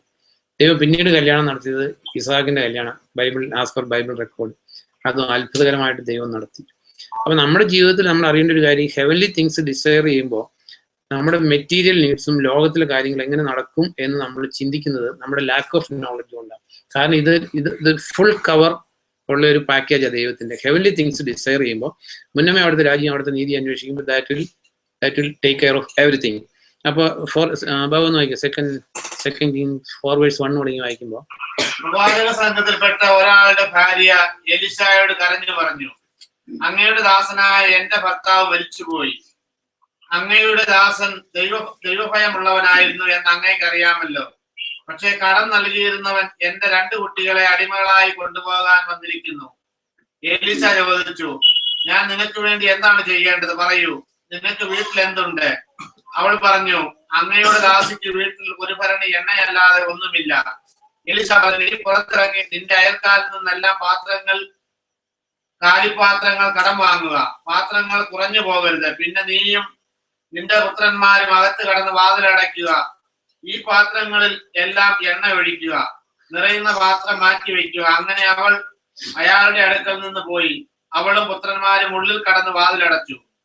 അവൾ എണ്ണ പകർന്നു. പുത്രന്മാർ പാത്രങ്ങൾ അവളുടെ അടുക്കൽ എത്തിച്ചുകൊണ്ടിരുന്നു. പാത്രങ്ങൾ നിറഞ്ഞു. അവൾ പുത്രനോട് പറഞ്ഞു, മറ്റൊരു പാത്രം കൊണ്ടുവരും. പുത്രൻ പറഞ്ഞു, ഇനി വേറെ ഇല്ല. അപ്പോൾ എണ്ണയുടെ പ്രവാഹം നിലച്ചു. അവൾ ആ ദൈവപുരുഷന്റെ അടുക്കൽ ചെന്ന് വിവരം അറിയിച്ചു. അയാൾ പറഞ്ഞു, നീ പോയി ആ എണ്ണ വിറ്റ് നിന്റെ കടങ്ങൾ വീട്ടുക. ബാക്കി കൊണ്ട് നിനക്കും നിന്റെ പുത്രന്മാർക്കും ജീവിക്കാം. അപ്പൊ ഇവിടെ നോക്ക്, ഇരട്ടി ആത്മാവിന്റെ അഭിഷേകം അല്ലെ ഇരട്ടി പങ്ക് പ്രാപിച്ച എലീശ. നമ്മളെ സംബന്ധിച്ച് നമ്മൾ ഡിസയർ ചെയ്യേണ്ടത് ഹെവൻലി തിങ്സ്. ഇവിടെ നോക്കുക, ഒരു മെറ്റീരിയൽ സ്കേഴ്സിറ്റി വന്ന ഒരു സിറ്റുവേഷൻ, അല്ലെ കടക്കണിയുടെ ഒരു സിറ്റുവേഷൻ. അപ്പൊ ഇതില് നോക്ക്, ഈ ബിക്കോസ് ഓഫ് ദി ആ ഏലീശായുടെ ആ സ്പിരിച്വൽ അല്ലെങ്കിൽ ആ ഹൃദയത്തിന്റെ ലക്ഷ്യം വെച്ച് നമുക്കിത് ജനറലി എടുക്കാവുന്ന ഒരു കാര്യമാണ്. അത് നമ്മുടെ ജീവിതത്തിൽ നമ്മൾ ഏലീശ ഡിസയർ ചെയ്യുമ്പോൾ ചെയ്തുപോലെ ചെയ്താൽ നമുക്ക് ഒരു കടക്കണിയുടെ പ്രശ്നം അല്ലെങ്കിൽ ഇല്ലായ്മയുടെ ഒരു പ്രശ്നം ഇവിടെ നോക്ക്. അതായത് when we are desiring the heavenly things, അതാണ് നമ്മൾ അറിയേണ്ട ഒരു കാര്യം. That will take care of നമ്മുടെ സാമ്പത്തിക ബുദ്ധിമുട്ടുകളെ അല്ലെങ്കിൽ ദുരിതത്തിലിരിക്കുന്ന ഒരാളെ സഹായിക്കാൻ. നമ്മൾ ഓർത്തിരിക്കേണ്ട ഒരു കാര്യം, നമ്മുടെ പലപ്പോഴും ഈ എർത്തിലി ഡിഫിക്കൽറ്റീസ് മാറാത്തതിന്റെ ഒരു റീസൺ അല്ല, മോസ്റ്റ്ലി ഏറ്റവും റിയൽ ആയിട്ടുള്ള റീസൺ എന്ന് പറയുന്നത്, നമ്മൾ ഡിസയർ ചെയ്യുന്നത്, നമ്മൾ ദൈവസന്നിധിയിൽ ആഗ്രഹിക്കുന്നത് ഈ എർത്തിലി കാര്യങ്ങൾ തന്നെ. ദൈവത്തോട് പ്രാർത്ഥിക്കുന്നത്, നമ്മൾ പ്രാർത്ഥിക്കുന്നത് എന്തായിരിക്കും? എന്റെ കടം വീട്ടണമെന്നായിരിക്കും പ്രാർത്ഥിക്കുന്നത്. എനിക്ക് അതേസമയം നമ്മുടെ സ്പിരിച്വൽ നീഡ്സ് ഉണ്ട്, നമുക്ക് ഒത്തിരി നീഡ്സ് ഉണ്ട്, നമുക്ക് തന്നെ അറിയാവുന്ന നീഡ്സ് ഉണ്ട്, നമുക്ക് ഒത്തിരി പ്രോബ്ലംസ് ഉണ്ട്. അല്ലെങ്കിൽ നമുക്ക് ഫിസിക്കൽ പ്രോബ്ലംസ് ഉള്ള പോലെ തന്നെ നമുക്ക് സ്പിരിച്വൽ പ്രോബ്ലംസ് ഉണ്ട്, നമുക്ക് പാപ സ്വഭാവങ്ങളുണ്ട്, നമ്മുടെ ഹൃദയത്തിൽ നിന്ന് നീക്കേണ്ടതുണ്ട്. നിങ്ങളുടെ ഹൃദയം ദ്രവ്യാഗ്രഹത്തിൽ നിന്ന് വിമുക്തമായിരിക്കട്ടെ. അതായത് നമ്മുടെ conversation let it be free from covetousness. നമ്മുടെ സംസാരം ശരിയല്ല, നമ്മുടെ ഹൃദയം ശരിയല്ല, കർത്താവിന് നിരക്കാത്ത പല പാപ സ്വഭാവങ്ങളും നമ്മുടെ ജീവിതത്തിലുണ്ട്. ഇത് മാറ്റി തരണമേ, അല്ലെ നമ്മുടെ ഡിസയർ ഹെവൻലി ആകുമ്പോൾ automatically it will take care of our physical needs. കാരണം എലീശ ഡിസയർ ചെയ്തത് സ്പിരിച്വൽ ആയിരുന്നു, ആ എലീശ ഫിസിക്കൽ നീഡ്സിന് മീറ്റ് ചെയ്യുന്നത് നമ്മൾ കാണുന്നത്. ഇവിടെ ഒരു കാര്യം കൂടെ നമ്മൾ കാണേണ്ടത്, നമുക്കറിയാവുന്ന കാര്യമാണ്, പാത്രം കൊണ്ടുവന്നു, ആ പാത്രം നിറയുന്നിടം വരെ, പിന്നീട് പാത്രം തീർന്നപ്പോൾ എണ്ണയുടെ പ്രവാഹവും തീർന്നു. ഇതിൽ നമ്മൾ ഓർത്തിരിക്കേണ്ട ഒരു കാര്യം, we should not limit the holy one of Israel. കാരണം നമ്മുടെ ദൈവത്തിന് പരിധികളും പരിമിതികളും വെക്കരുത് നമ്മുടെ ജീവിതത്തിൽ. അതായത് നമ്മുടെ ദൈവം സ്പിരിച്വലി എല്ലാ രീതിയിലും ദൈവം എക്സാൾട്ട് ചെയ്യാൻ ഉദ്ദേശിക്കുന്നതിന് ഒരു ലിമിറ്റും ഇല്ല. കാരണം നമ്മിലൂടെ വേണം കർത്താവിന്റെ നാമം മഹത്വം എടുക്കാനായിട്ട്. നമുക്കറിയാം, കർത്താവ് സ്വന്തം ദേശത്ത് ചെന്നു, അവിടെ ഏറെ അത്ഭുതങ്ങളൊന്നും ചെയ്യാൻ കഴിഞ്ഞില്ല. അവരുടെ വിശ്വാസം ഇല്ലായ്മയിൽ കർത്താവ് അത്ഭുതപ്പെട്ടു. അതേസമയം പിന്നീട് നമ്മൾ കാണുന്നില്ല, ഈ സാം 78:41 വായിക്കുമ്പോൾ, ചെറുതിൽ നിന്ന് വായിക്കും, സാം 78:41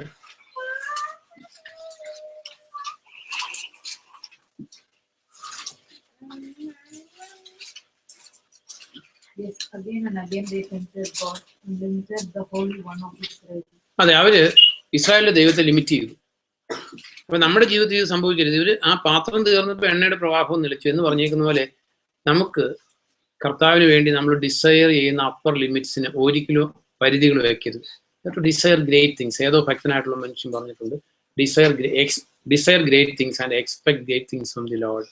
അപ്പൊ നമ്മുടെ ജീവിതത്തിൽ നമ്മളിവിടെ കാണുന്നത്, when you are desiring heavenly things, അല്ലെങ്കിൽ എത്രയോ അധികം പരിശുദ്ധാത്മാവിനെ നൽകിയില്ല. അപ്പൊ നമ്മൾ അവിടെ കർത്താവ് പഠിപ്പിച്ച് ചോദിക്കുകയും നൽകപ്പെടും, മുട്ടുകയും തുറക്കപ്പെടും എന്നൊക്കെ പറഞ്ഞേക്കുന്നത് നമ്മൾ നോർമലി നമ്മുടെ സെൻസിൽ ഉപയോഗിക്കുന്ന എല്ലാം ഫിസിക്കൽ നീഡ്സിനാണ്. വേറാസ് നമ്മൾ എപ്പോഴും ഹെവൻലി കാര്യങ്ങൾ ഡിസയർ ചെയ്താൽ ഓട്ടോമാറ്റിക്കലി, ഇവിടെ നമ്മൾ കണ്ടതൊരു മെറ്റീരിയൽ സ്കേഴ്സിറ്റി, ദാരിദ്ര്യത്തിൽ നിന്ന് ആ ഹെവൻലി പവർ റിലീവ് ചെയ്യുന്ന നമ്മൾ കാണുന്നത്. വീണ്ടും അതിന്റെ 8 തുടങ്ങി വായിക്കുമ്പോൾ ഭാഗം വായിക്കാം. 2 Kings 4:8 തുടങ്ങി വായിക്കുമ്പോൾ, ഒരു ദിവസം ഏലീശ ശൂനേമിലേക്ക് പോയി. അവിടെ ഒരു ധനിക പാർത്തിരുന്നു. വീട്ടിൽ വന്ന് ഭക്ഷണം കഴിക്കാൻ അവൾ അയാളെ നിർബന്ധിച്ചിരുന്നു. തന്മൂലം ആ വഴി കടന്നു പോകുമ്പോഴെല്ലാം ഏലീശ അവിടെ കയറി ഭക്ഷണം കഴിക്കും. അവൾ ഭർത്താവിനോട് പറഞ്ഞു, ഇതാ നിരന്തരം നമ്മുടെ വഴിയെ കടന്നു പോകുന്ന ഇയാൾ ഒരു വിശുദ്ധ ദൈവപുരുഷനാണെന്ന് ഞാൻ മനസ്സിലാക്കുന്നു. നമുക്ക് ഒരു ചെറിയ ഒരു മാളിക മുറി നിർമ്മിച്ച് അതിൽ അയാൾക്ക് കട്ടിലും മേശയും കസേരയും വിളക്കും സജ്ജീകരിക്കാം. നമ്മുടെ അടുക്കൽ വരുമ്പോഴെല്ലാം അയാൾക്ക് അവിടെ കയറി വിശ്രമിക്കാമല്ലോ. ഒരു ദിവസം ഏലീശ എത്തി ആ മുറിയിൽ പ്രവേശിച്ചു വിശ്രമിച്ചു. അയാൾ തന്റെ ദാസനായ ഗേഹസിനോട് പറഞ്ഞു, ഈ ശൂന്യങ്കാരിയെ വിളിക്കൂ. അയാൾ വിളിച്ചപ്പോൾ അവൾ അയാളുടെ മുമ്പിൽ വന്നു നിന്നു. അപ്പോൾ ഏലീശ ഗേഹസിയോട് പറഞ്ഞു, അവളോട് പറയുക, നീ ഞങ്ങൾക്ക് വേണ്ടി ഇത്രയധികം ക്ലേശിച്ചിരിക്കുന്നു. ഞങ്ങൾ നിനക്ക് വേണ്ടി എന്താണ് ചെയ്യേണ്ടത്? നിനക്ക് വേണ്ടി ഞാൻ രാജാവിനോടോ സേനാപതിയോടോ എന്തെങ്കിലും ശുപാർശ ചെയ്യേണ്ടതുണ്ടോ? അവൾ മറുപടി പറഞ്ഞു, ഞാൻ സ്വന്തക്കാരുടെ ഇടയിലാണ് പാർക്കുന്നത്. ഏലീശ ഗേഹസിയോട് ചോദിച്ചു, അപ്പോൾ പിന്നെ അവൾക്ക് വേണ്ടി എന്താണ് ചെയ്യുക? ഗേഹസി പറഞ്ഞു, അവൾക്ക് പുത്രനില്ല, അവളുടെ ഭർത്താവ് വൃദ്ധനുമാണ്. ഏലീശ പറഞ്ഞു, അവളെ വിളിക്കൂ. അയാൾ വിളിച്ചപ്പോൾ അവൾ വന്ന് വാതിൽക്കൽ നിന്നു. ഏലീശ അവളോട് പറഞ്ഞു, നീ അടുത്ത വത്സരം ഈ സമയത്ത് ഒരു പുത്രനെ മാറോടണയ്ക്കും. അവൾ പറഞ്ഞു, യജമാനായ ദൈവപുരുഷ, അരുത്, ഈ ദാസിയോട് കള്ളം പറയരുത്. പക്ഷെ ഏലീശ പറഞ്ഞതുപോലെ അവൾ ഗർഭം ധരിച്ചു. അടുത്ത വത്സരത്തിൽ ഏതാണ്ട് അതേ കാലത്ത് അവൾ ഒരു പുത്രനെ പ്രസവിച്ചു. അപ്പൊ ഇവിടെ നോക്കാം, നമ്മൾ വീണ്ടും കാണുന്നത്, when you are desiring the heavenly things, അല്ലെ ദൈവത്തോട് കർത്താവ് പറഞ്ഞു, നിങ്ങൾ ചോദിക്കൂ, നിങ്ങൾക്ക് കിട്ടും, മുട്ട് നിങ്ങൾക്ക് തുറന്നു കിട്ടും, അല്ലെ അന്വേഷിക്കുക, കണ്ടെത്തി. ഇതെല്ലാം നമ്മുടെ ഡിസയർ പലപ്പോഴും ഇതെല്ലാം ചോദിക്കുന്നതും മുട്ടുന്നതും അന്വേഷിക്കുന്നതും എല്ലാം എർത്തലി തിങ്സ് ആണ് ഇൻസ്റ്റെഡ് ഓഫ് ഹെവൻലി തിങ്സ്. നമ്മൾ ഉത്തമമായിട്ടുള്ളതിനെ, സ്വർഗീയമായിട്ടുള്ളതിനെ അന്വേഷിച്ച് ദൈവത്തിന് അഭിമാനകരമായിട്ടുള്ള ദൈവമക്കളായിട്ട് ജീവിക്കുമ്പോൾ ഇവിടെ നമ്മൾ കാണുന്നത്, നമുക്ക് വേറൊരു പ്രശ്നം വന്നു. കാരണം ആ ഇരട്ടി പങ്ക് ഡിസയർ ചെയ്ത് ഏലീശയുടെ ജീവിതത്തിൽ വന്നിരിക്കുന്ന കാര്യങ്ങൾ ഇത് നമുക്കെല്ലാം ബാധക. ഇത് ഏലീശയ്ക്ക് വേണ്ടി മാത്രം എഴുതിയിരിക്കുന്നല്ല, ദൈവത്തിന് മുഖപക്ഷമില്ല. അപ്പൊ ഇവിടെ നമുക്കൊരു ഇൻഫെർട്ടിലിറ്റി കൊണ്ട് സഫർ ചെയ്യുന്ന ഒരു ലേഡി, ഗേഹസി പറഞ്ഞു, അടുത്ത വർഷം ഈ സമയത്ത് നിനക്ക് കുഞ്ഞുണ്ടായിരിക്കും. നമുക്ക് നമ്മൾ വായിക്കുന്നുണ്ട് ഐസയ 44:26 വായിക്കുമ്പോൾ,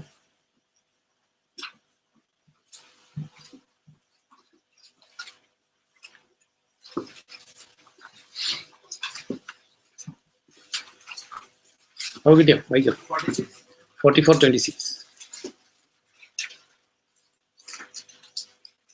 എന്റെ ദാസന്റെ വചനം സ്ഥിരീകരിക്കുന്നതും എന്റെ ദൂതരുടെ ഉപദേശം നടപ്പിലാക്കുന്നതും ഞാനാകുന്നു. അതെ, if you are A person, അല്ലെ കർത്താവിന്റെ കയ്യിലിരിക്കുന്ന ഒരു ദാസനെങ്കിൽ, നമുക്കിവിടെ ഏലീശ ദൈവകരങ്ങളിലിരിക്കുന്ന ഒരു ദാസനായിരുന്നു. നീതിമാന്റെ പ്രാർത്ഥനയ്ക്ക് വലിയ പ്രതിഫലമുണ്ട്. എക്സാമ്പിളായിട്ട് ഏലിയയുടെ കാര്യം പറഞ്ഞത്. ഇത് അതിന്റെ ശിഷ്യൻ ഏലീശ പറഞ്ഞു, അടുത്ത വർഷം ഈ സമയത്ത് നിനക്കൊരു കുഞ്ഞുണ്ടായിരിക്കും. നീ ഭൂമിയിൽ കെട്ടുന്നതെല്ലാം സ്വർഗത്തിലും കെട്ടപ്പെട്ടിരിക്കും, നീ ഭൂമിയിൽ അഴിക്കുന്നതെല്ലാം സ്വർഗത്തിലും അഴിക്കപ്പെട്ടിരിക്കും. നീ പറഞ്ഞാൽ നിന്റെ നാവിനോടുകൂടെ ഞാൻ ഉണ്ടായിരിക്കും, നിന്റെ നാവ് എൻ്റെ നാവ് പോലെ ആയിരിക്കും. When you are desiring heavenly things, നമ്മൾ പറയുന്നത് അതിനോടൊപ്പം ദൈവം ഉണ്ടായിരിക്കും. അല്ലെ, നമ്മൾ പറയുന്നത് അതിനെ അറ്റസ്റ്റ് ചെയ്യാൻ ഒരു ദൈവം ഉണ്ടായിരിക്കും. ഇവിടെ ഏലീശ പറഞ്ഞു വേറെ ഒന്നുമല്ല, ഇവിടെ പ്രാർത്ഥിക്കുന്നുമല്ല, അടുത്ത വർഷം ഈ സമയത്ത് നിനക്ക് കുഞ്ഞുണ്ടായിരിക്കും. നമ്മൾ കാണുന്ന അടുത്ത വർഷം ഈ സമയത്ത് കുഞ്ഞുണ്ടായി. അപ്പൊ നമ്മുടെ ജീവിതത്തിൽ പലപ്പോഴും നമുക്ക് കർത്താവിന്റെ റെപ്രസെന്റേറ്റീവായിട്ട് സംസാരിക്കാനും അല്ലെ അതായിട്ട് ജീവിക്കാനും ഒക്കെ പറ്റാത്തതിന്റെ റീസൺ, നമ്മൾ ചോദിക്കുന്നു എർത്തലി തിങ്സ്, മുട്ടുന്നു ഫോർ എർത്തലി തിങ്സ്, അന്വേഷിക്കുന്നു എർത്തലി തിങ്സ്.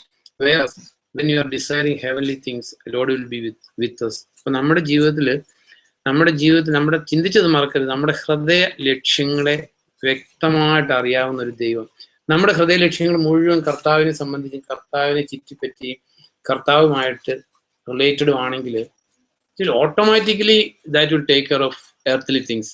എന്നിട്ട് നമ്മൾ പിന്നീട് കാണുന്നത്, മുഴുവൻ വായിക്കാൻ നമുക്ക് സമയമില്ല, പിന്നീട് ഈ കുഞ്ഞ് മരിച്ചു കഴിഞ്ഞപ്പോൾ ഈ സ്ത്രീ, കാരണം ഇതിന് നമുക്കറിയാം അത്ഭുതമായിട്ട് കിട്ടിയ കുഞ്ഞാണ്, ആ സ്ത്രീക്ക് കോൺഫിഡൻസ് ഉണ്ടായിരുന്നു ഈ ദൈവപുരുഷന്റെ അടുത്ത് ചെന്നാൽ ഈ കുഞ്ഞിനെ ജീവിപ്പിക്കാൻ ഈ ദൈവപുരുഷന് പറ്റും.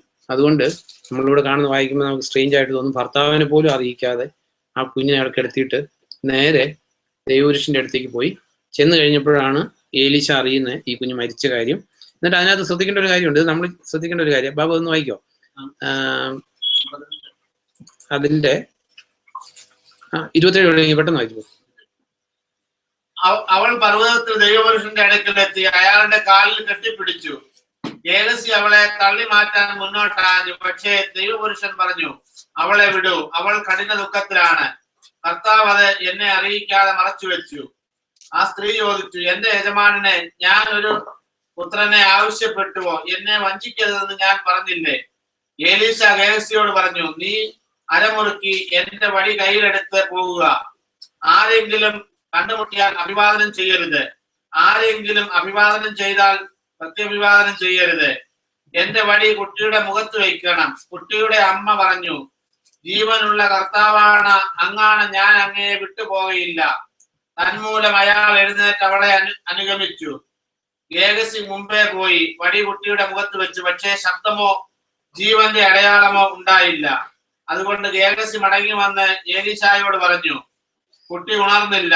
ഏലീശ വീട്ടിലെത്തിയപ്പോൾ മതി. അപ്പൊ ഇതിനകത്ത് നമ്മൾ ചിന്തിക്കേണ്ട ഒരു കാര്യമുണ്ട്. ഇത് ഏലിയായുടെ അസിസ്റ്റന്റ് ആണ് ഏലീശ, ഏലീശയുടെ അസിസ്റ്റന്റ് ആണ് ഗേഹസി. ഈ കാര്യം ഏലീശയുടെ വടിയായിട്ടാണ് ഗേഹസി ഓടിപ്പോയത്. ഏലീശ വടി വെച്ചിട്ട് കുഞ്ഞ് ജീവിച്ചോ? നമ്മൾ അറിയേണ്ട ഒരു കാര്യ. കാരണം എന്താ ഗേഹസി വടി വെച്ചിട്ട്, വടി ഏലീശയുടെയാ, പക്ഷെ ഗേഹസി വെച്ചിട്ട് കുഞ്ഞ് എണീറ്റില്ല. റീസൺ എന്താന്ന് ചോദിച്ചാൽ ഞാൻ എഴുതാപ്പുറം പറയുമല്ല, നമുക്ക് വാട്ട് എവർ ഈസ് റിവീൽഡ്. അതായത് നമ്മൾ കണ്ടതാണ് ഏലീശയുടെ ഹൃദയ ലക്ഷ്യം എന്തായിരുന്നു? അല്ല, ഏലിയായിലുണ്ടായിരുന്ന സ്വർഗീയ ചൈതന്യത്തിന്റെ ഇരട്ടി. വേറെ ഈ കൂടെ നടക്കുന്നുണ്ട് ഗേഹസിയുടെ ഹൃദയ ലക്ഷ്യം നമുക്കറിയാം. അങ്ങനത്തെ ഒരു പേജ് മുമ്പോട്ട് മറിച്ചാൽ നമുക്കറിയാവുന്ന സംഭവം. നയമാന് രോഗസൗഖ്യം കൊടുത്തപ്പോൾ നമുക്ക് ദൈവഭക്തർ ഒരിക്കലും ആത്മീയ ശുശ്രൂഷയ്ക്ക് പ്രതിഫലം എടുത്തിട്ടില്ല. Never never never. നമ്മൾ പഠിക്കേണ്ട കാര്യം, ആത്മീയ ശുശ്രൂഷ ചെയ്ത് അതിൽ നിന്ന് പ്രതിഫലം എടുക്കുന്നവരെല്ലാം, ആഗ്രഹിക്കുന്നവരെല്ലാം ആരുടെ ഡിസെൻഡൻസാ? ഗേഹസിയുടെയാ. അപ്പൊ ഗേഹസി നമുക്ക് ആ സംഭവം വായിക്കേണ്ട ആവശ്യമില്ല, എല്ലാവർക്കും അറിയാവുന്ന. അതായത് ഏലീശ ഒരു പ്രതിഫലം എടുത്തില്ല, നിന്റെ കയ്യിൽ നിന്ന് ഒരു മൺതരി പോലും വാങ്ങിക്കത്തില്ല. പോയി കഴിഞ്ഞപ്പോ ഗേഹസി ഈ യജമാൻ എന്തൊരു മണ്ടനാണ്, പൈസ ഉണ്ടാകാൻ ഇത്ര നല്ല വേറെ ഒരു മുഖാന്തരമില്ല. ദൈവത്തിന്റെ നാമത്തിൽ പൈസ ഉണ്ടാക്കിയിട്ടുള്ളിടത്തോളം ഈ ലോകത്തിൽ ആരും ഉണ്ടാക്കിയിട്ടില്ല. ഉണ്ടോ? കയ്യെ ചെളി പറ്റിക്കാതെ, അധ്വാനിക്കാതെ, അതായത് ഡീസന്റ് വേയിൽ. പോലീസ് അറസ്റ്റ് ചെയ്യില്ല. അതേസമയം ഏതെങ്കിലും വീട്ടിൽ കയറി മോഷ്ടിച്ചിട്ടുണ്ട് പോലീസ് പിടിച്ച് ജയിലിലിടില്ലേ? ഇത് പോലീസ് പിടിക്കാതെ സൊസൈറ്റിയിൽ മാന്യമായിട്ട് നടന്ന് എല്ലാവരുടെയും റെസ്പെക്ട് വാങ്ങിച്ച് വിമാനത്തിൽ പറന്ന് നടന്ന് അല്ലെങ്കിൽ ഹൈ സ്റ്റാൻഡേർഡ് ആയിട്ട് ജീവിച്ച് മനുഷ്യനെ ലൂട്ട് ചെയ്യാനുള്ള ഓൺലി വേ എന്ന് പറയുന്നത് ദൈവത്തിന്റെ നാമമാണ്. അത് അറിയാൻ വയ്യാത്തവരായിരുന്നില്ല തലമുറകളിലൂടെ മനുഷ്യൻ. ഗേഹസിയാണ് ഇതിന്റെ ഏറ്റവും വലിയ എക്സാമ്പിൾ. ഗേഹസി പറയും, ഈ യജമാൻ എന്തൊരു വിഡ്ഢിയാ. 5-ാം അധ്യായം എടുക്കുമ്പോൾ, കാരണം ഏലീശ വടി വെച്ചിട്ട് കുഞ്ഞി ജീവിക്കാത്തതിനെ കുറിച്ച് നമ്മൾ ചിന്തിക്കുന്നത്. 5:20 തുടങ്ങി വായിക്കുമ്പോ നാമാൻ ഏലീശായെ വിട്ട് അല്പം അകലെയായപ്പോൾ ദൈവപുരുഷനായ ഏലീശായുടെ ദാസനായ ഗേഹസി പറഞ്ഞു, നോക്കൂ, സിറിയാക്കാരനായ ഈ നാമാൻ കൊണ്ടുവന്നത് അയാളുടെ കയ്യിൽ നിന്ന് സ്വീകരിക്കാതെ അയാളെ എന്റെ യജമാനൻ വിട്ടയച്ചിരിക്കുന്നു. ജീവനുള്ള കർത്താവാണ് ഞാൻ അയാളുടെ പിന്നാലെ ഓടിച്ചെന്ന് അയാളിൽ നിന്ന് എന്തെങ്കിലും വാങ്ങുക തന്നെ ചെയ്യും. ഒരു സെക്കൻഡ് ചിന്തിച്ചിട്ട് പോകും. ഇവിടെ ആരുടെ നാമ ഉപയോഗിക്കുന്ന? ആരുടെ നാമ? ജീവനുള്ള കർത്താവാണ്. ഇതാണ് ഇതിനകത്ത്. ഈ ഗേഹസി ഉപയോഗിക്കുന്ന കർത്താവിന്റെ നാമമാണ്, ഏലീശായ ഉപയോഗിക്കുന്ന കർത്താവിന്റെ നാമമാണ്. ഇന്നും അങ്ങനെ തന്നെയാണ്.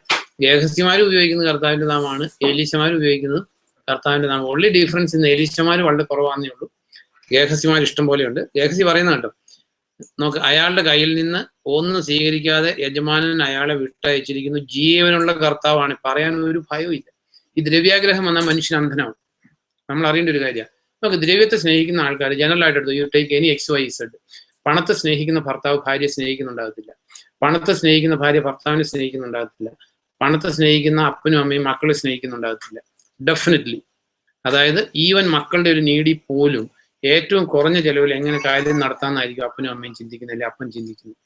ഡെഫിനറ്റ്ലി പണത്തെ സ്നേഹിക്കുന്നവന് മനുഷ്യനെ സ്നേഹിക്കാൻ പറ്റത്തില്ല എന്നുള്ളത് ദൈവത്തിന്റെ പ്രമാണം. കാരണം പണത്തെയും ദൈവത്തെയും സ്നേഹിക്കാൻ പറ്റത്തില്ല. ദൈവത്തെ സ്നേഹിക്കാതെ മനുഷ്യനെ സ്നേഹിക്കാൻ പറ്റത്തില്ല. കാരണം ദൈവത്തെ സ്നേഹിക്കാത്തവന് ഒരിക്കലും മനുഷ്യനെ സ്നേഹിക്കത്തില്ല. അതെല്ലാം കള്ളത്തരവും കാപട്യങ്ങളുമായിട്ടുള്ള സ്നേഹങ്ങളാണ്. നമ്മൾ കാണുന്ന എല്ലാം ഡ്യൂപ്ലിക്കേറ്റാണ്. കർത്താവിനെ സ്നേഹിക്കാത്ത മനുഷ്യന് ദൈവത്തെ സ്നേഹിക്കാൻ പറ്റത്തില്ല. പണത്തെ സ്നേഹിക്കുന്ന മനുഷ്യന് ദൈവത്തെ സ്നേഹിക്കാൻ പറ്റത്തില്ല, മനുഷ്യനെ സ്നേഹിക്കാൻ പറ്റത്തില്ല. അതുകൊണ്ട് യു ക്യാൻ ഈസിലി ജഡ്ജ്. നമ്മളുമായിട്ട് ബന്ധപ്പെടുന്ന മനുഷ്യരെ അവർ പണത്തെ സ്നേഹിക്കുന്നവരെങ്കിൽ ഓഫ് കോഴ്സ് സ്നേഹിക്കുന്നുണ്ടാവും കുറച്ചൊക്കെ, ബട്ട് ദൈവം ആഗ്രഹിക്കുന്ന ഒരു സ്നേഹം ഒരിക്കലും ആ ഹൃദയത്തിൽ നിന്ന് കൾട്ടിവേറ്റ് ചെയ്യാനേ പറ്റത്തില്ല. ഇംപോസിബിൾ ആയിരിക്കും. കാരണം ഏത് ഹ്യൂമൻ റിലേഷനെയും, അതായത് പണത്തിന്റെ സ്കെയിലിൽ അവർ ഇവാലുവേറ്റ് ചെയ്യും. നോക്കുക, അത് ഇത്രയും ആ കാര്യം ചെയ്താൽ ഇത്ര പൈസയ്ക്ക് നഷ്ടം വരും, ആ ആളെ സഹായിച്ചാൽ ഇത്ര പൈസയ്ക്ക് നഷ്ടം വരും, അല്ല ഇന്നത് ചെയ്താൽ ഇത്ര പൈസയ്ക്ക് നഷ്ടം വരും. നെവർ. പണത്തെ സ്നേഹിക്കുന്ന ഒരു മനുഷ്യൻ ഒരിക്കലും മനുഷ്യനെ സ്നേഹിക്കത്തില്ല, ദൈവത്തെ സ്നേഹിക്കത്തില്ല. എടുക്കേണ്ട ഒരു കാര്യം. പക്ഷെ ഇവിടെ ഗേഹസി ഉപയോഗിക്കുന്ന ആരുടെ പേരാ? ജീവനുള്ള കർത്താവാണ്. ഞാൻ ഇത് പൈസ ഉണ്ടാക്കാനുള്ള ഒരു അവസരമാണ്. എന്തിനുവേണ്ടി ഇപ്പൊ പൈസ ഉണ്ടാക്കുന്ന എന്തിനാ? ഇത് ഇഷ്ടംപോലെ സാധുക്കളെ സഹായിക്കാം, പിന്നെ ദൈവവേലയും ചെയ്യാം. ദൈവവേല പ്രൊപ്പഗേറ്റ് ചെയ്യാൻ പറ്റും. നഷ്ടപ്പെടുന്ന എത്ര ആത്മാക്കളെ രക്ഷിക്കാൻ പറ്റും ഇങ്ങനെ പൈസ ഉണ്ടാക്കി കഴിഞ്ഞാൽ. ഇങ്ങനെയാ ഈ ഗേഹസിമാരെല്ലാം പൈസ ഉണ്ടാക്കുന്നത്. ഇതെന്താ? കാപട്യത്തിന് മൂടുപടമായിട്ട്. അതുകൊണ്ടാണ് പൗലോസ് തെസ്സലോനിക്ക ലേഖനത്തിൽ പറയാം, ഞങ്ങൾ കാപട്യത്തിന് ഒരു നാളും മൂടുപടം ഇട്ടിട്ടില്ല. ഇന്നത്തെ ഗേഹസിമാര് ഇതുപോലെ തന്നെ. ഗേഹസി ഇവിടെ പറയുന്നത് ജീവനുള്ള കർത്താവാണ്, ഞാൻ ഈ ഓപ്പർച്യൂണിറ്റി ഞാൻ എക്സ്പ്ലോയിറ്റ് ചെയ്യും. എന്നിട്ട് നമ്മൾ കാണുന്നത് പിന്നീട് അങ്ങോട്ട് വായിച്ചു പോ, കുറച്ചുകൂടെ വായിച്ചു. അങ്ങനെ ഗേഹസി നാമാനെ പിന്തുടർന്നു. ആരോ പിന്നാലെ ഓടി വരുന്നത് കണ്ട് നാമാൻ രഥത്തിൽ നിന്ന് ഇറങ്ങിച്ചെന്ന് ചോദിച്ചു, എല്ലാം ശുഭം തന്നെയോ? ഗേഹസി പറഞ്ഞു, എല്ലാം ശുഭം തന്നെ. എന്റെ യജമാനൻ ഇങ്ങനെ പറയാൻ എന്നെ അയച്ചിരിക്കുന്നു. എഫ്രായീം മലമ്പ്രദേശത്ത് നിന്ന് പ്രവാചക സംഘത്തിലെ 2 യുവാക്കൾ തൊട്ടു മുമ്പേ എന്റെ അടുക്കൽ വന്നു. അവർക്ക് ഒരു താലന്ത് വെള്ളിയും 2 വിശിഷ്ട വസ്ത്രവും നൽകണമെന്ന് അപേക്ഷിക്കുന്നു.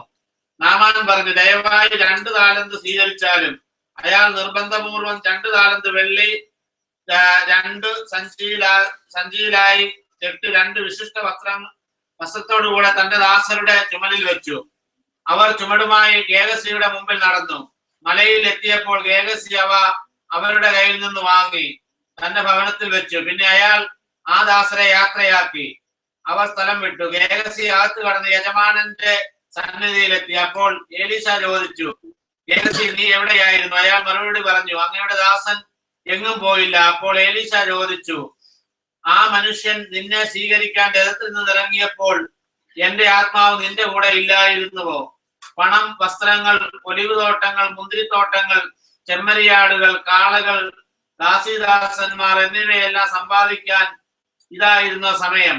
അതുകൊണ്ട് നാമാന്റെ കുഷ്ഠരോഗം നിന്നിലും എക്കാലത്തുമുള്ള നിന്റെ സന്താന പരമ്പരകളിലും വിട്ടൊഴിയാതെ നിൽക്കും. മഞ്ഞുപോലെ വെളുത്ത കുഷ്ഠരോഗിയായി ഗേഹസി എലീശായുടെ സന്നിധിയിൽ നിന്ന് പോയി. നമുക്ക് നമ്മള് ചിന്തിച്ച കാര്യം മറക്കരുത്. ഹൃദയ ലക്ഷ്യങ്ങൾ വെളിപ്പെടും. അതായത് ഉത്തമമായത്, സ്വർഗീയമായത്, ഹെവൻലി ഡിസയർ ചെയ്യുന്ന ഒരു എലീശ, എർത്തിലി ഡിസയർ ചെയ്യുന്ന ഒരു ഗേഹസി, രണ്ടുപേരും വിളിക്കുന്ന ഒരേ ദൈവത്തെയാണ്, രണ്ടുപേരും ദൈവത്തിന്റെ നാമമാണ് ഉപയോഗിക്കുന്നത്. അപ്പൊ എന്നിട്ട് നോക്ക്, ഇതിൽ നിന്ന് നമ്മൾ പഠിക്കേണ്ട വേറെയും കാര്യങ്ങളുണ്ട്. അതായത് once the desire for money is entering the heart, ഹൃദയത്തിലേക്ക് പണത്തിന്റെ ആഗ്രഹം, ദ്രവ്യാഗ്രഹം, ലോകസ്നേഹം, ലോകത്തിലെ ഇമ്പങ്ങൾ കയറി കൂടിയാൽ അതിന്റെ ഒരു ഇമ്മീഡിയറ്റ് ബൈ പ്രൊഡക്റ്റാ എന്ത്? നുണ പറയാൻ യാതൊരു ഭയം ഉണ്ടായിരിക്കത്തില്ല. ഗേഹസി ടോട്ടലി ഫാബ്രിക്കേറ്റഡ് സ്റ്റോറി അല്ലേ പറയുന്നത്. അതായത് ഞാൻ ഇവിടെ തന്നെ ഉണ്ടായിരുന്നു, അല്ലെങ്കിൽ പിന്നെ എന്താ പറയുന്നത്, അവിടെ ചെന്ന് പറയുന്നതോ ഇപ്പൊ പ്രവാചക സംഘത്തിൽ നിന്ന് കുറച്ച് പേര് വന്നിട്ടുണ്ട്, അതുകൊണ്ട് അവർക്ക് ഇപ്പൊ വിശിഷ്ട വസ്ത്രം ഇതൊക്കെ കൊടുക്കാൻ, അത് മേടിക്കാൻ വേണ്ടി യജമാൻ എന്നെ പറഞ്ഞു വിട്ടു, അതുകൊണ്ട് ഇപ്പൊ അത്യാവശ്യമായിട്ടും നൈമാൻ പറഞ്ഞു, നൈമാൻ വലിയ അത്ഭുത രോഗസൗഖ്യമൊക്കെ കിട്ടിയിട്ടിരിക്കും, അതുകൊണ്ട് എന്തും കൊടുക്കാൻ തയ്യാറാ. പറഞ്ഞു ഒന്നാക്കുന്ന എന്താ, രണ്ടോ എത്ര വേണേലും എടുത്തോന്ന് പറഞ്ഞു. ഇതെല്ലാം കൊടുത്തു. മടങ്ങി വന്നപ്പോ ഈ ഏലീശ ചോദിക്കുന്നത് നമ്മളെല്ലാവരെയും സംബന്ധിച്ച് പ്രസക്തമായിട്ടുള്ള കാര്യം, നമ്മൾ ജീവിക്കുന്ന നൂറ്റാണ്ടിൽ വളരെ പ്രസക്തമായിട്ടുള്ള കാര്യം. ഏലീശ ചോദിക്കുക, പണം, വസ്ത്രങ്ങൾ, ഒലിവ് തോട്ടങ്ങൾ, മുന്തിരിത്തോട്ടങ്ങൾ, ചെമ്മരിയാടുകൾ, കാളകൾ, ദാസിദാസന്മാർ എന്നിവയെല്ലാം സമ്പാദിക്കാൻ ഇതായിരുന്നു സമയം. അല്ലെങ്കിൽ ഇതുണ്ടാക്കുന്നതിന് ഏലീശയ്ക്കോ അല്ലെങ്കിൽ ദൈവത്തിനോ ആർക്കും ഒരു കുഴപ്പമില്ല. ബട്ട് ദി വേ അല്ലെങ്കിൽ the method used by them to make these things that was totally wrong. അല്ലെങ്കിൽ പണം ഉണ്ടാക്കുന്നതിന് ദൈവം എതിരല്ല. നോ, യു ഡു ബിസിനസ്, അല്ലെങ്കിൽ വേറെ എന്തെങ്കിലും ചെയ്യും. അല്ലെങ്കിൽ വസ്ത്രം, ഇനി വസ്ത്രം ഏത് ധരിക്കുന്നതിന് കർത്താവിനൊരു കുഴപ്പമില്ല. ഒരു എസ്റ്റേറ്റ്, മുന്തിരിത്തോട്ടങ്ങൾ, ചെമ്മരിയാടുകൾ, കാളകൾ, ദാസിദാസന്മാർ എന്നിവയെല്ലാം സമ്പാദിക്കാൻ ഇതായിരുന്നോ സമയം എന്നുള്ളതിനേക്കാൾ ഇത്തിരിയുടെ കറക്റ്റാണ് ഇതായിരുന്നോ മെത്തേഡ്. നമുക്ക് നമ്മുടെ ജീവിതത്തിൽ നമുക്ക് എത്രയോ സുവിശേഷകന്മാർ ഒന്നും ഇല്ലാത്തവരായിട്ട് തുടങ്ങി വലിയ സമ്പന്നരായി തീർന്നിരിക്കും. നമുക്ക് കേരളം എടുത്താൽ മതി, അല്ലെങ്കിൽ ഗ്ലോബലി എടുത്താൽ അവിടുത്തെ വലിയ സമ്പന്നരായി തീർന്നേക്കുന്ന ബിസിനസ്സുകാരുടെ എല്ലാം ഉദ്ദേശിക്കുന്ന സ്പിരിച്വൽ വർക്കേഴ്സ് എല്ലാം almost everybody started from zero. They are becoming rich. പക്ഷെ fate will be the same.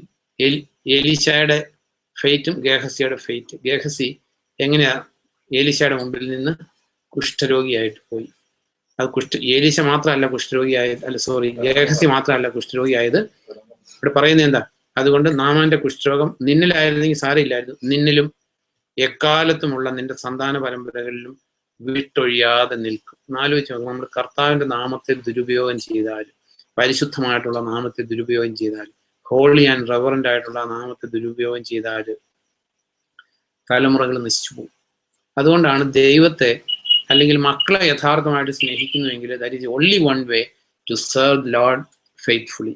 വിശ്വസ്തയോടെ കർത്താവിനെ സേവിക്കുന്നതിനേക്കാൾ ബെറ്റർ ആയിട്ട് മക്കളുടെ ഭാവി സുരക്ഷിതമാക്കാൻ വേറെ ഒരു മാർഗവും മനുഷ്യന്റെ മുമ്പിൽ ലോകത്തിൽ വെളിപ്പെട്ടിട്ടില്ല. അപ്പൊ ഇവിടെ നമ്മൾ കാണുന്നത്, നമ്മൾ ചിന്തിച്ചൊരു കാര്യം ഹൃദയ ലക്ഷ്യങ്ങളാണ്. അപ്പൊ ഇവിടെ ഏലീശായുടെ ജീവിതത്തിൽ നമ്മൾ രണ്ടാമത് കണ്ട കാര്യം, കൊച്ചു മരിച്ചുപോയി.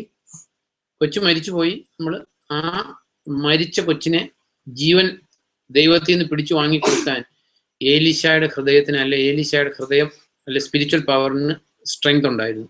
അപ്പൊ നമ്മുടെ ജീവിതത്തിൽ if you are desiring the heavenly things, ഉത്തമമായിട്ടുള്ളതിനെയാണ് നമ്മൾ ഡിസയർ ചെയ്യുന്നതെങ്കിൽ നമ്മുടെ ഹൃദയത്തിലേക്ക് ദൈവം നോക്കുമ്പോൾ ഇതിനകത്ത് കർത്താവായ യേശുക്രിസ്തുവിനെ ചുറ്റിപ്പറ്റിയുള്ള ഡിസയറും അല്ലാതെ വേറെ ഒരു ഡിസയറും ഇല്ല എങ്കിൽ you can raise the dead. Absolutely raise the dead എന്ന് പറഞ്ഞ് മരിച്ച ആളെ ഇവിടെ ലോകത്തിൽ മരിച്ച മനുഷ്യൻ ഇല്ലാതാക്കുമെന്നല്ല അതിന്റെ അർത്ഥം. സിറ്റുവേഷൻസ്, ഹോപ്പ്ലെസ് ആയിട്ടുള്ള സിറ്റുവേഷൻ, അതാണ് ഡെത്ത് എന്ന് പറയുന്നത്.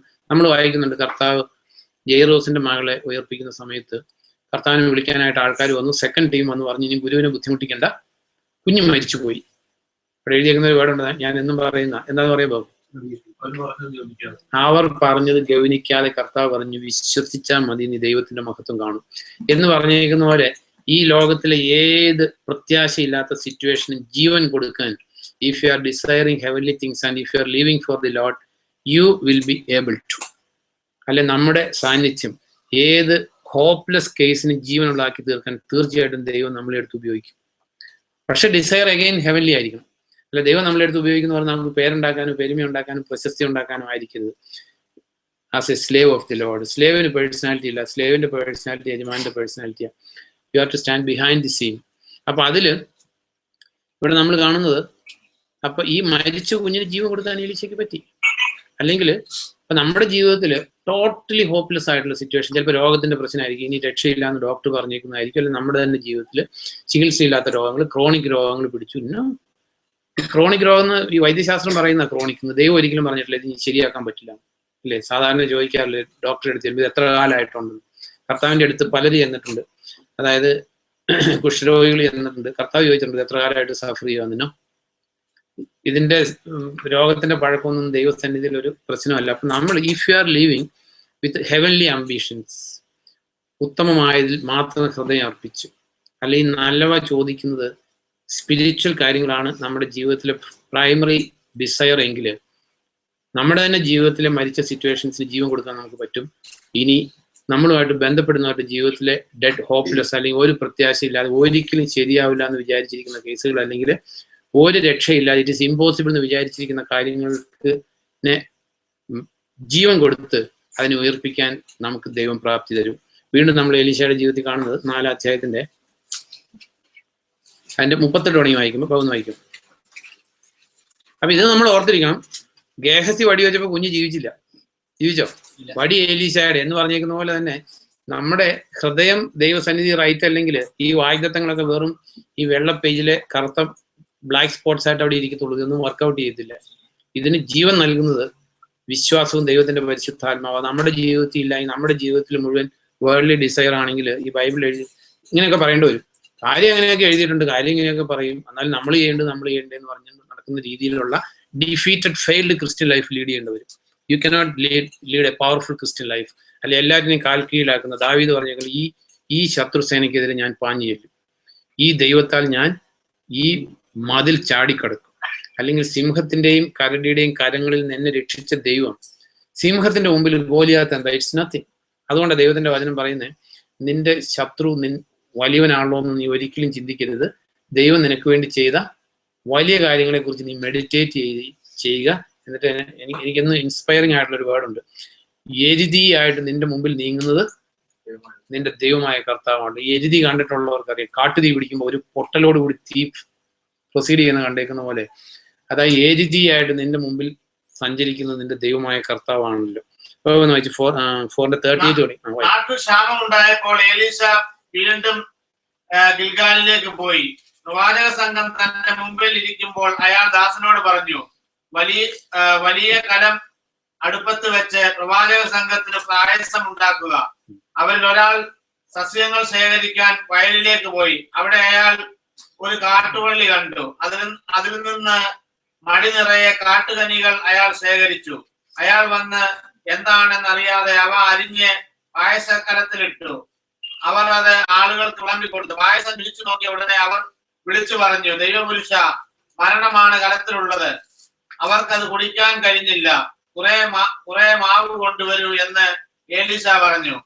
അയാൾ അത് കലത്തിലിട്ടിട്ട് പറഞ്ഞു, ഇനി ഇത് ആളുകൾക്ക് കഴിക്കാൻ വിളമ്പിക്കൊടുക്കുക. അപ്പോൾ കലത്തിൽ ദൂഷ്യമുള്ളതൊന്നും ഉണ്ടായിരുന്നില്ല. Another life situation, difficult situation. അവിടെ നമുക്ക് അതുകൊണ്ട് ഈ ഹെവൻലി ആയിട്ട് ഡിസയർ ചെയ്യുന്ന ഒരു പായസം ഉണ്ടാക്കുന്നതിലൊന്നും കുഴപ്പമില്ല. അവർ പായസമൊക്കെ ഉണ്ടാക്കുന്നുണ്ട് ഇല്ലേ? പായസം ഉണ്ടാക്കുന്നതിന് കുഴപ്പമുണ്ടോ രാജീവ്? നോ. അപ്പോൾ പായസം ഉണ്ടാക്കി, പക്ഷെ ഇതിന് കയ്പ് നിറഞ്ഞതായി. പക്ഷെ there was a solution with the man who was desiring heavenly things. Heavenly things desire ചെയ്ത് ജീവിക്കുന്ന മനുഷ്യന് ഏത് സിറ്റുവേഷനെ ഓവർകം ചെയ്യാനുള്ള സൊല്യൂഷൻ ദൈവം അവരുടെ ജീവിതത്തിൽ കൊടുക്കും. then അടുത്ത കേസ് 42 തുടങ്ങി വെച്ചു പോകും. ആയിരുന്ന ഒരാൾ ദൈവപുരുഷന് ആദ്യ ഫലങ്ങളുമായി വന്നു. യവം കൊണ്ടുള്ള 20 അപ്പവും ഒരു ചാക്കിൽ പുത്തൻ ധാന്യക്കതിരുകളും. എലീശ പറഞ്ഞു, ഇത് ഈ ആളുകൾക്ക് തിന്നാൻ കൊടുക്കുക. പക്ഷേ ദാസൻ ചോദിച്ചു, ഞാൻ ഇതെങ്ങനെ 100 പേർക്ക് വിളമ്പും? എലീശ ആവർത്തിച്ചു പറഞ്ഞു, ഇത് ആളുകൾക്ക് തിന്നാൻ കൊടുക്കുക, കാരണം കർത്താവ് ഇങ്ങനെ അരുൾ ചെയ്യുന്നു, അവർ ഭക്ഷിച്ചു മിച്ചം വരും. അങ്ങനെ ദാസൻ അത് അവർക്ക് വിളമ്പി. അവർ ഭക്ഷിച്ച് കർത്താവിന്റെ വചനം അനുസരിച്ച് കുറെ മിച്ചം വരികയും ചെയ്തു. ഈ മെറ്റീരിയൽ മൾട്ടിപ്ലിക്കേഷൻ ഓൾഡ് ടെസ്റ്റമെന്റ് ഉണ്ട്. കർത്താവ് 5 അപ്പം കൊണ്ട് 5000 പേർക്ക് ഭക്ഷണം കൊടുത്തിട്ടുണ്ട്. ഇവിടെ സ്മോൾ ക്വാണ്ടിറ്റി എലീശ അതിനെ ഡിസയർ അല്ലെങ്കിൽ നീഡ് മീറ്റ് ചെയ്യാനുള്ളത് അവിടെ ഉണ്ടായി. അപ്പൊ നമ്മുടെ ജീവിതത്തിൽ നമ്മൾ അറിയേണ്ടത് if you are living with heavenly ambitions, ഉത്തമമായതിന് ഹെവൻലി കാര്യങ്ങൾ നമ്മൾ ചിന്തിച്ച് ഒരു ദിവസം കൊണ്ട് പറ്റുന്ന കാര്യമല്ല. But if you are desiring gradually, അടുത്ത വർഷം ഈ കാലമാകുമ്പോഴത്തേക്കും നമ്മുടെ ഡിസയേഴ്സ് ഇന്നുണ്ടായിരുന്ന ഇപ്പോൾ ഉള്ളതിനേക്കാൾ ഈ ലോകത്തിൽ നിന്ന് അല്പം കൂടി മാറ്റി ഹെവൻലി ആക്കി മാറ്റി തരാൻ ദൈവത്തിന് പറ്റും. അങ്ങനെ ultimately as years goes ahead നമ്മുടെ ഹൃദയാഭിലാഷങ്ങൾ ഈ ലോകത്തിൽ നമുക്ക് ഇത് വർത്ത്ലെസ് ലോകത്തിലെ ഡിസയേഴ്സ് എന്ന് പറയുന്നത് എന്താ പറയുന്നത്, ഷെയിംഫുൾ ആയിട്ടുള്ള കാര്യങ്ങൾ കർത്താവിനെ സേവിക്കും അറ്റ് ദി സെയിം ടൈം ലോകത്തിലെ മോഹങ്ങളിൽ ജീവിക്കുകയും ചെയ്യുമെന്ന് പറഞ്ഞാൽ, ഫസ്റ്റ് ഓഫ് ഓൾ കർത്താവിന് തന്നെ ഇൻസൾട്ട് ആയിരിക്കും നമ്മുടെ ജീവിതം. നമ്മൾ രക്ഷിക്കപ്പെട്ടതിനെ കുറിച്ച് കർത്താവിന് ദുഃഖമായിരിക്കും. Secondly we are losing our selves. അപ്പൊ നമ്മളെ സംബന്ധിച്ച് അറിയേണ്ടത് ഈ ഹെവൻലി കാര്യങ്ങൾ നമ്മൾ ഡിസയർ ചെയ്യുമ്പോൾ it will take care of all other needs. അപ്പൊ ഇവിടെ അവർക്ക് എഗെയിൻ ഇവരുടെ കയ്യിലുള്ളത് ഇവരുടെ ആവശ്യത്തിന് തികയുന്നതായിരുന്നില്ല. നമ്മളെല്ലാം ഫേസ് ചെയ്യുന്ന സിറ്റുവേഷൻ, നമ്മുടെ വരുമാനം അല്ലെ നമുക്കുണ്ട്, ഇല്ലാഞ്ഞിട്ടല്ല, കുറച്ചുണ്ട്, പക്ഷെ ഇത് തികയില്ല. But if you are living for the lord, സ്വർഗീയ അംബീഷനോടുകൂടി ജീവിക്കുന്ന ഒരു മനുഷ്യനെങ്കിൽ അതിനെയാണ് കർത്താവ് ഉപയോഗിച്ചേക്കുന്നത്. മുന്നമേ അവിടുത്തെ രാജ്യവും അവിടുത്തെ നീതിയും. Living for the Lord, living to fulfil his desire. കർത്താവ് പറയുന്നുണ്ട്, നിങ്ങൾ കാണാത്തൊരു ഭക്ഷണം എനിക്കുണ്ട്, എൻ്റെ ഭക്ഷണമോ എൻ്റെ സ്വർഗീയ പിതാവിൻ്റെ ജോലി പൂർത്തിയാക്കുന്നതാണ് എൻ്റെ ഭക്ഷണം. അപ്പൊ നമ്മുടെ ജീവിതത്തിൽ നമ്മുടെ ഭക്ഷണത്തെക്കാൾ ഉപരിയായി, നമ്മുടെ ലൈഫിലെ നീഡ്സിനേക്കാൾ ഉപരിയായിട്ട് കർത്താവിന്റെ രാജ്യത്തിന് വേണ്ടി ജീവിക്കുക എന്നുള്ളതാണ് നമ്മുടെ ജീവിതത്തിലെ പ്രൈമറി ഡിസയർ എങ്കിൽ, യെറ്റ് ടു സീ നമ്മുടെ ജീവിതത്തിൽ ദൈവം ചെയ്യാൻ പോകുന്ന കാര്യങ്ങൾ, നമ്മുടെ ഡിസയറിനെ ഒന്ന് ട്രാൻസ്ഫോം ചെയ്ത്, നമ്മുടെ ഡിസയറിനെ ഒന്ന് മാറ്റി ഒന്ന് ഹെവൻലി ആയിട്ട് എൻ്റെ ജീവിതം കർത്താവിന് വേണ്ടി ഉപയോഗിക്കപ്പെടണം, എൻ്റെ ലൈഫ് കർത്താവിന്റെ നാമത്തിന്റെ മഹത്വത്തിന് വേണ്ടി ഉപയോഗിക്കപ്പെടണം, അതിനുവേണ്ടി മാത്രം ഉപയോഗിക്കപ്പെടണം എന്നുള്ള ഡിസയറിലോട്ട് നമ്മുടെ ഒരു ദിവസം കൊണ്ട് പറ്റത്തില്ല. Gradually we are all getting transformed. ആരും ഒരു വ്യത്യാസമില്ല. And the more and more you are getting transformed. ഇതിനകത്ത് നമ്മൾ നഷ്ടക്കാരാണ്. അതാണ് നമ്മൾ അറിയേണ്ട ഒരു കാര്യം. നഷ്ടക്കാരെന്ന് പറഞ്ഞേക്കുന്നത് ഈവൻ നമ്മുടെ ഭൗതിക physical needs we are failing to meet. It's because നമ്മൾ റൈറ്റ് തിങ്സ് അല്ല ഡിസയർ ചെയ്യുന്നത്, നമ്മുടെ ഹൃദയ ലക്ഷ്യങ്ങൾ ശരിയല്ല. രണ്ടുപേരും ദൈവത്തിന്റെ നാമം വിളിക്കുന്നവരാ. ഏലീശായും അതെ, ഗേഹസി അതെ. ഗേഹസി നശിച്ചു പോയി, അല്ലെങ്കിൽ ഗേഹസിയുടെ ജീവിതം തലമുറകൾ നഷ്ടപ്പെട്ടു പോയി. കാരണം ഹി ഡിസൈഡ് എർത്ത്ലി തിങ്സ്. അതേസമയം ഏലീശ എല്ലാവർക്കും ഹെൽപ്ഫുൾ ആയി തീർന്നു. എല്ലാ നീഡ്സും മീറ്റ് ചെയ്യാൻ ഈ ഏലീശായുടെ ഹെവൻലി ഡിസയർ മതിയായതായിരുന്നു. അതുപോലെ നമ്മളും ഉത്തമമായതിനെയാണ് ഡിസയർ ചെയ്യുന്നതെങ്കിൽ, മുന്നമേ അവിടുത്തെ രാജ്യം അവിടുത്തെ നീതി അന്വേഷിക്കുന്നെങ്കിൽ, കടക്കണിയിൽ നിന്ന് രക്ഷിക്കാൻ അത് മതിയായതാണ്, രോഗത്തിൽ നിന്ന് രക്ഷിക്കാൻ അത് മതിയായതാണ്. കടക്കണിയിൽ നിന്ന് രക്ഷിക്കുന്ന നമ്മൾ കണ്ടു, ഇൻഫെർട്ടിലിറ്റി ഒരു രോഗമാണ്, അതിൽ നിന്ന് രക്ഷിക്കുന്ന നമ്മൾ കണ്ടു, മരിച്ച കൊച്ചിന് ജീവൻ കൊടുക്കുന്നത് നമ്മൾ കണ്ടു. അതായത് ഒരു ലൈഫ് സിറ്റുവേഷൻ, കയ്പുള്ള പായസം മധുരമുള്ളതാക്കി മാറ്റി മാറായ മധുരമാക്കുന്ന ദൈവം. പിന്നീട് നമ്മൾ കണ്ടു അവർക്ക് ഉണ്ടായിരുന്നത് it was not enough to meet the need. ദൈവം അതിനെ വർദ്ധിപ്പിച്ചു. By some means God will meet our needs. അത് എവിടെ നിന്നെങ്കിലും, ഇസ്രായേലിന് സഹായം എവിടെ നിന്നെങ്കിലും വരും. ആര് പറഞ്ഞ? മൊർദെഖായി പറഞ്ഞ എസ്തറിനോട്. പക്ഷെ നീ ഈ സമയം അവനുമായിട്ടിരുന്നാൽ നീ നഷ്ടക്കാരനാവും എന്ന് പറഞ്ഞേക്കുന്ന പോലെ, ഞാൻ ഹെവൻലി തിങ്സ് ഡിസയർ ചെയ്യാൻ ഞാൻ ഫെയിൽ ആയാൽ ഞാനും എൻ്റെ കുടുംബവും ഗതികേട്ടിലാവും, എൻ്റെ മക്കൾ നഷ്ടക്കാരാവും. അതുകൊണ്ട് let us desire heavenly things and heavenly things alone, then Lord will bless us. ക്രൂശിൽ കണ്ടു ഞാൻ നിൻ സ്നേഹത്തെ, ആഴമാർന്ന നിൻ മഹത്യാഗത്തെ, പകരം എന്തു നൽകും ഞാനിനി, ഹൃദയം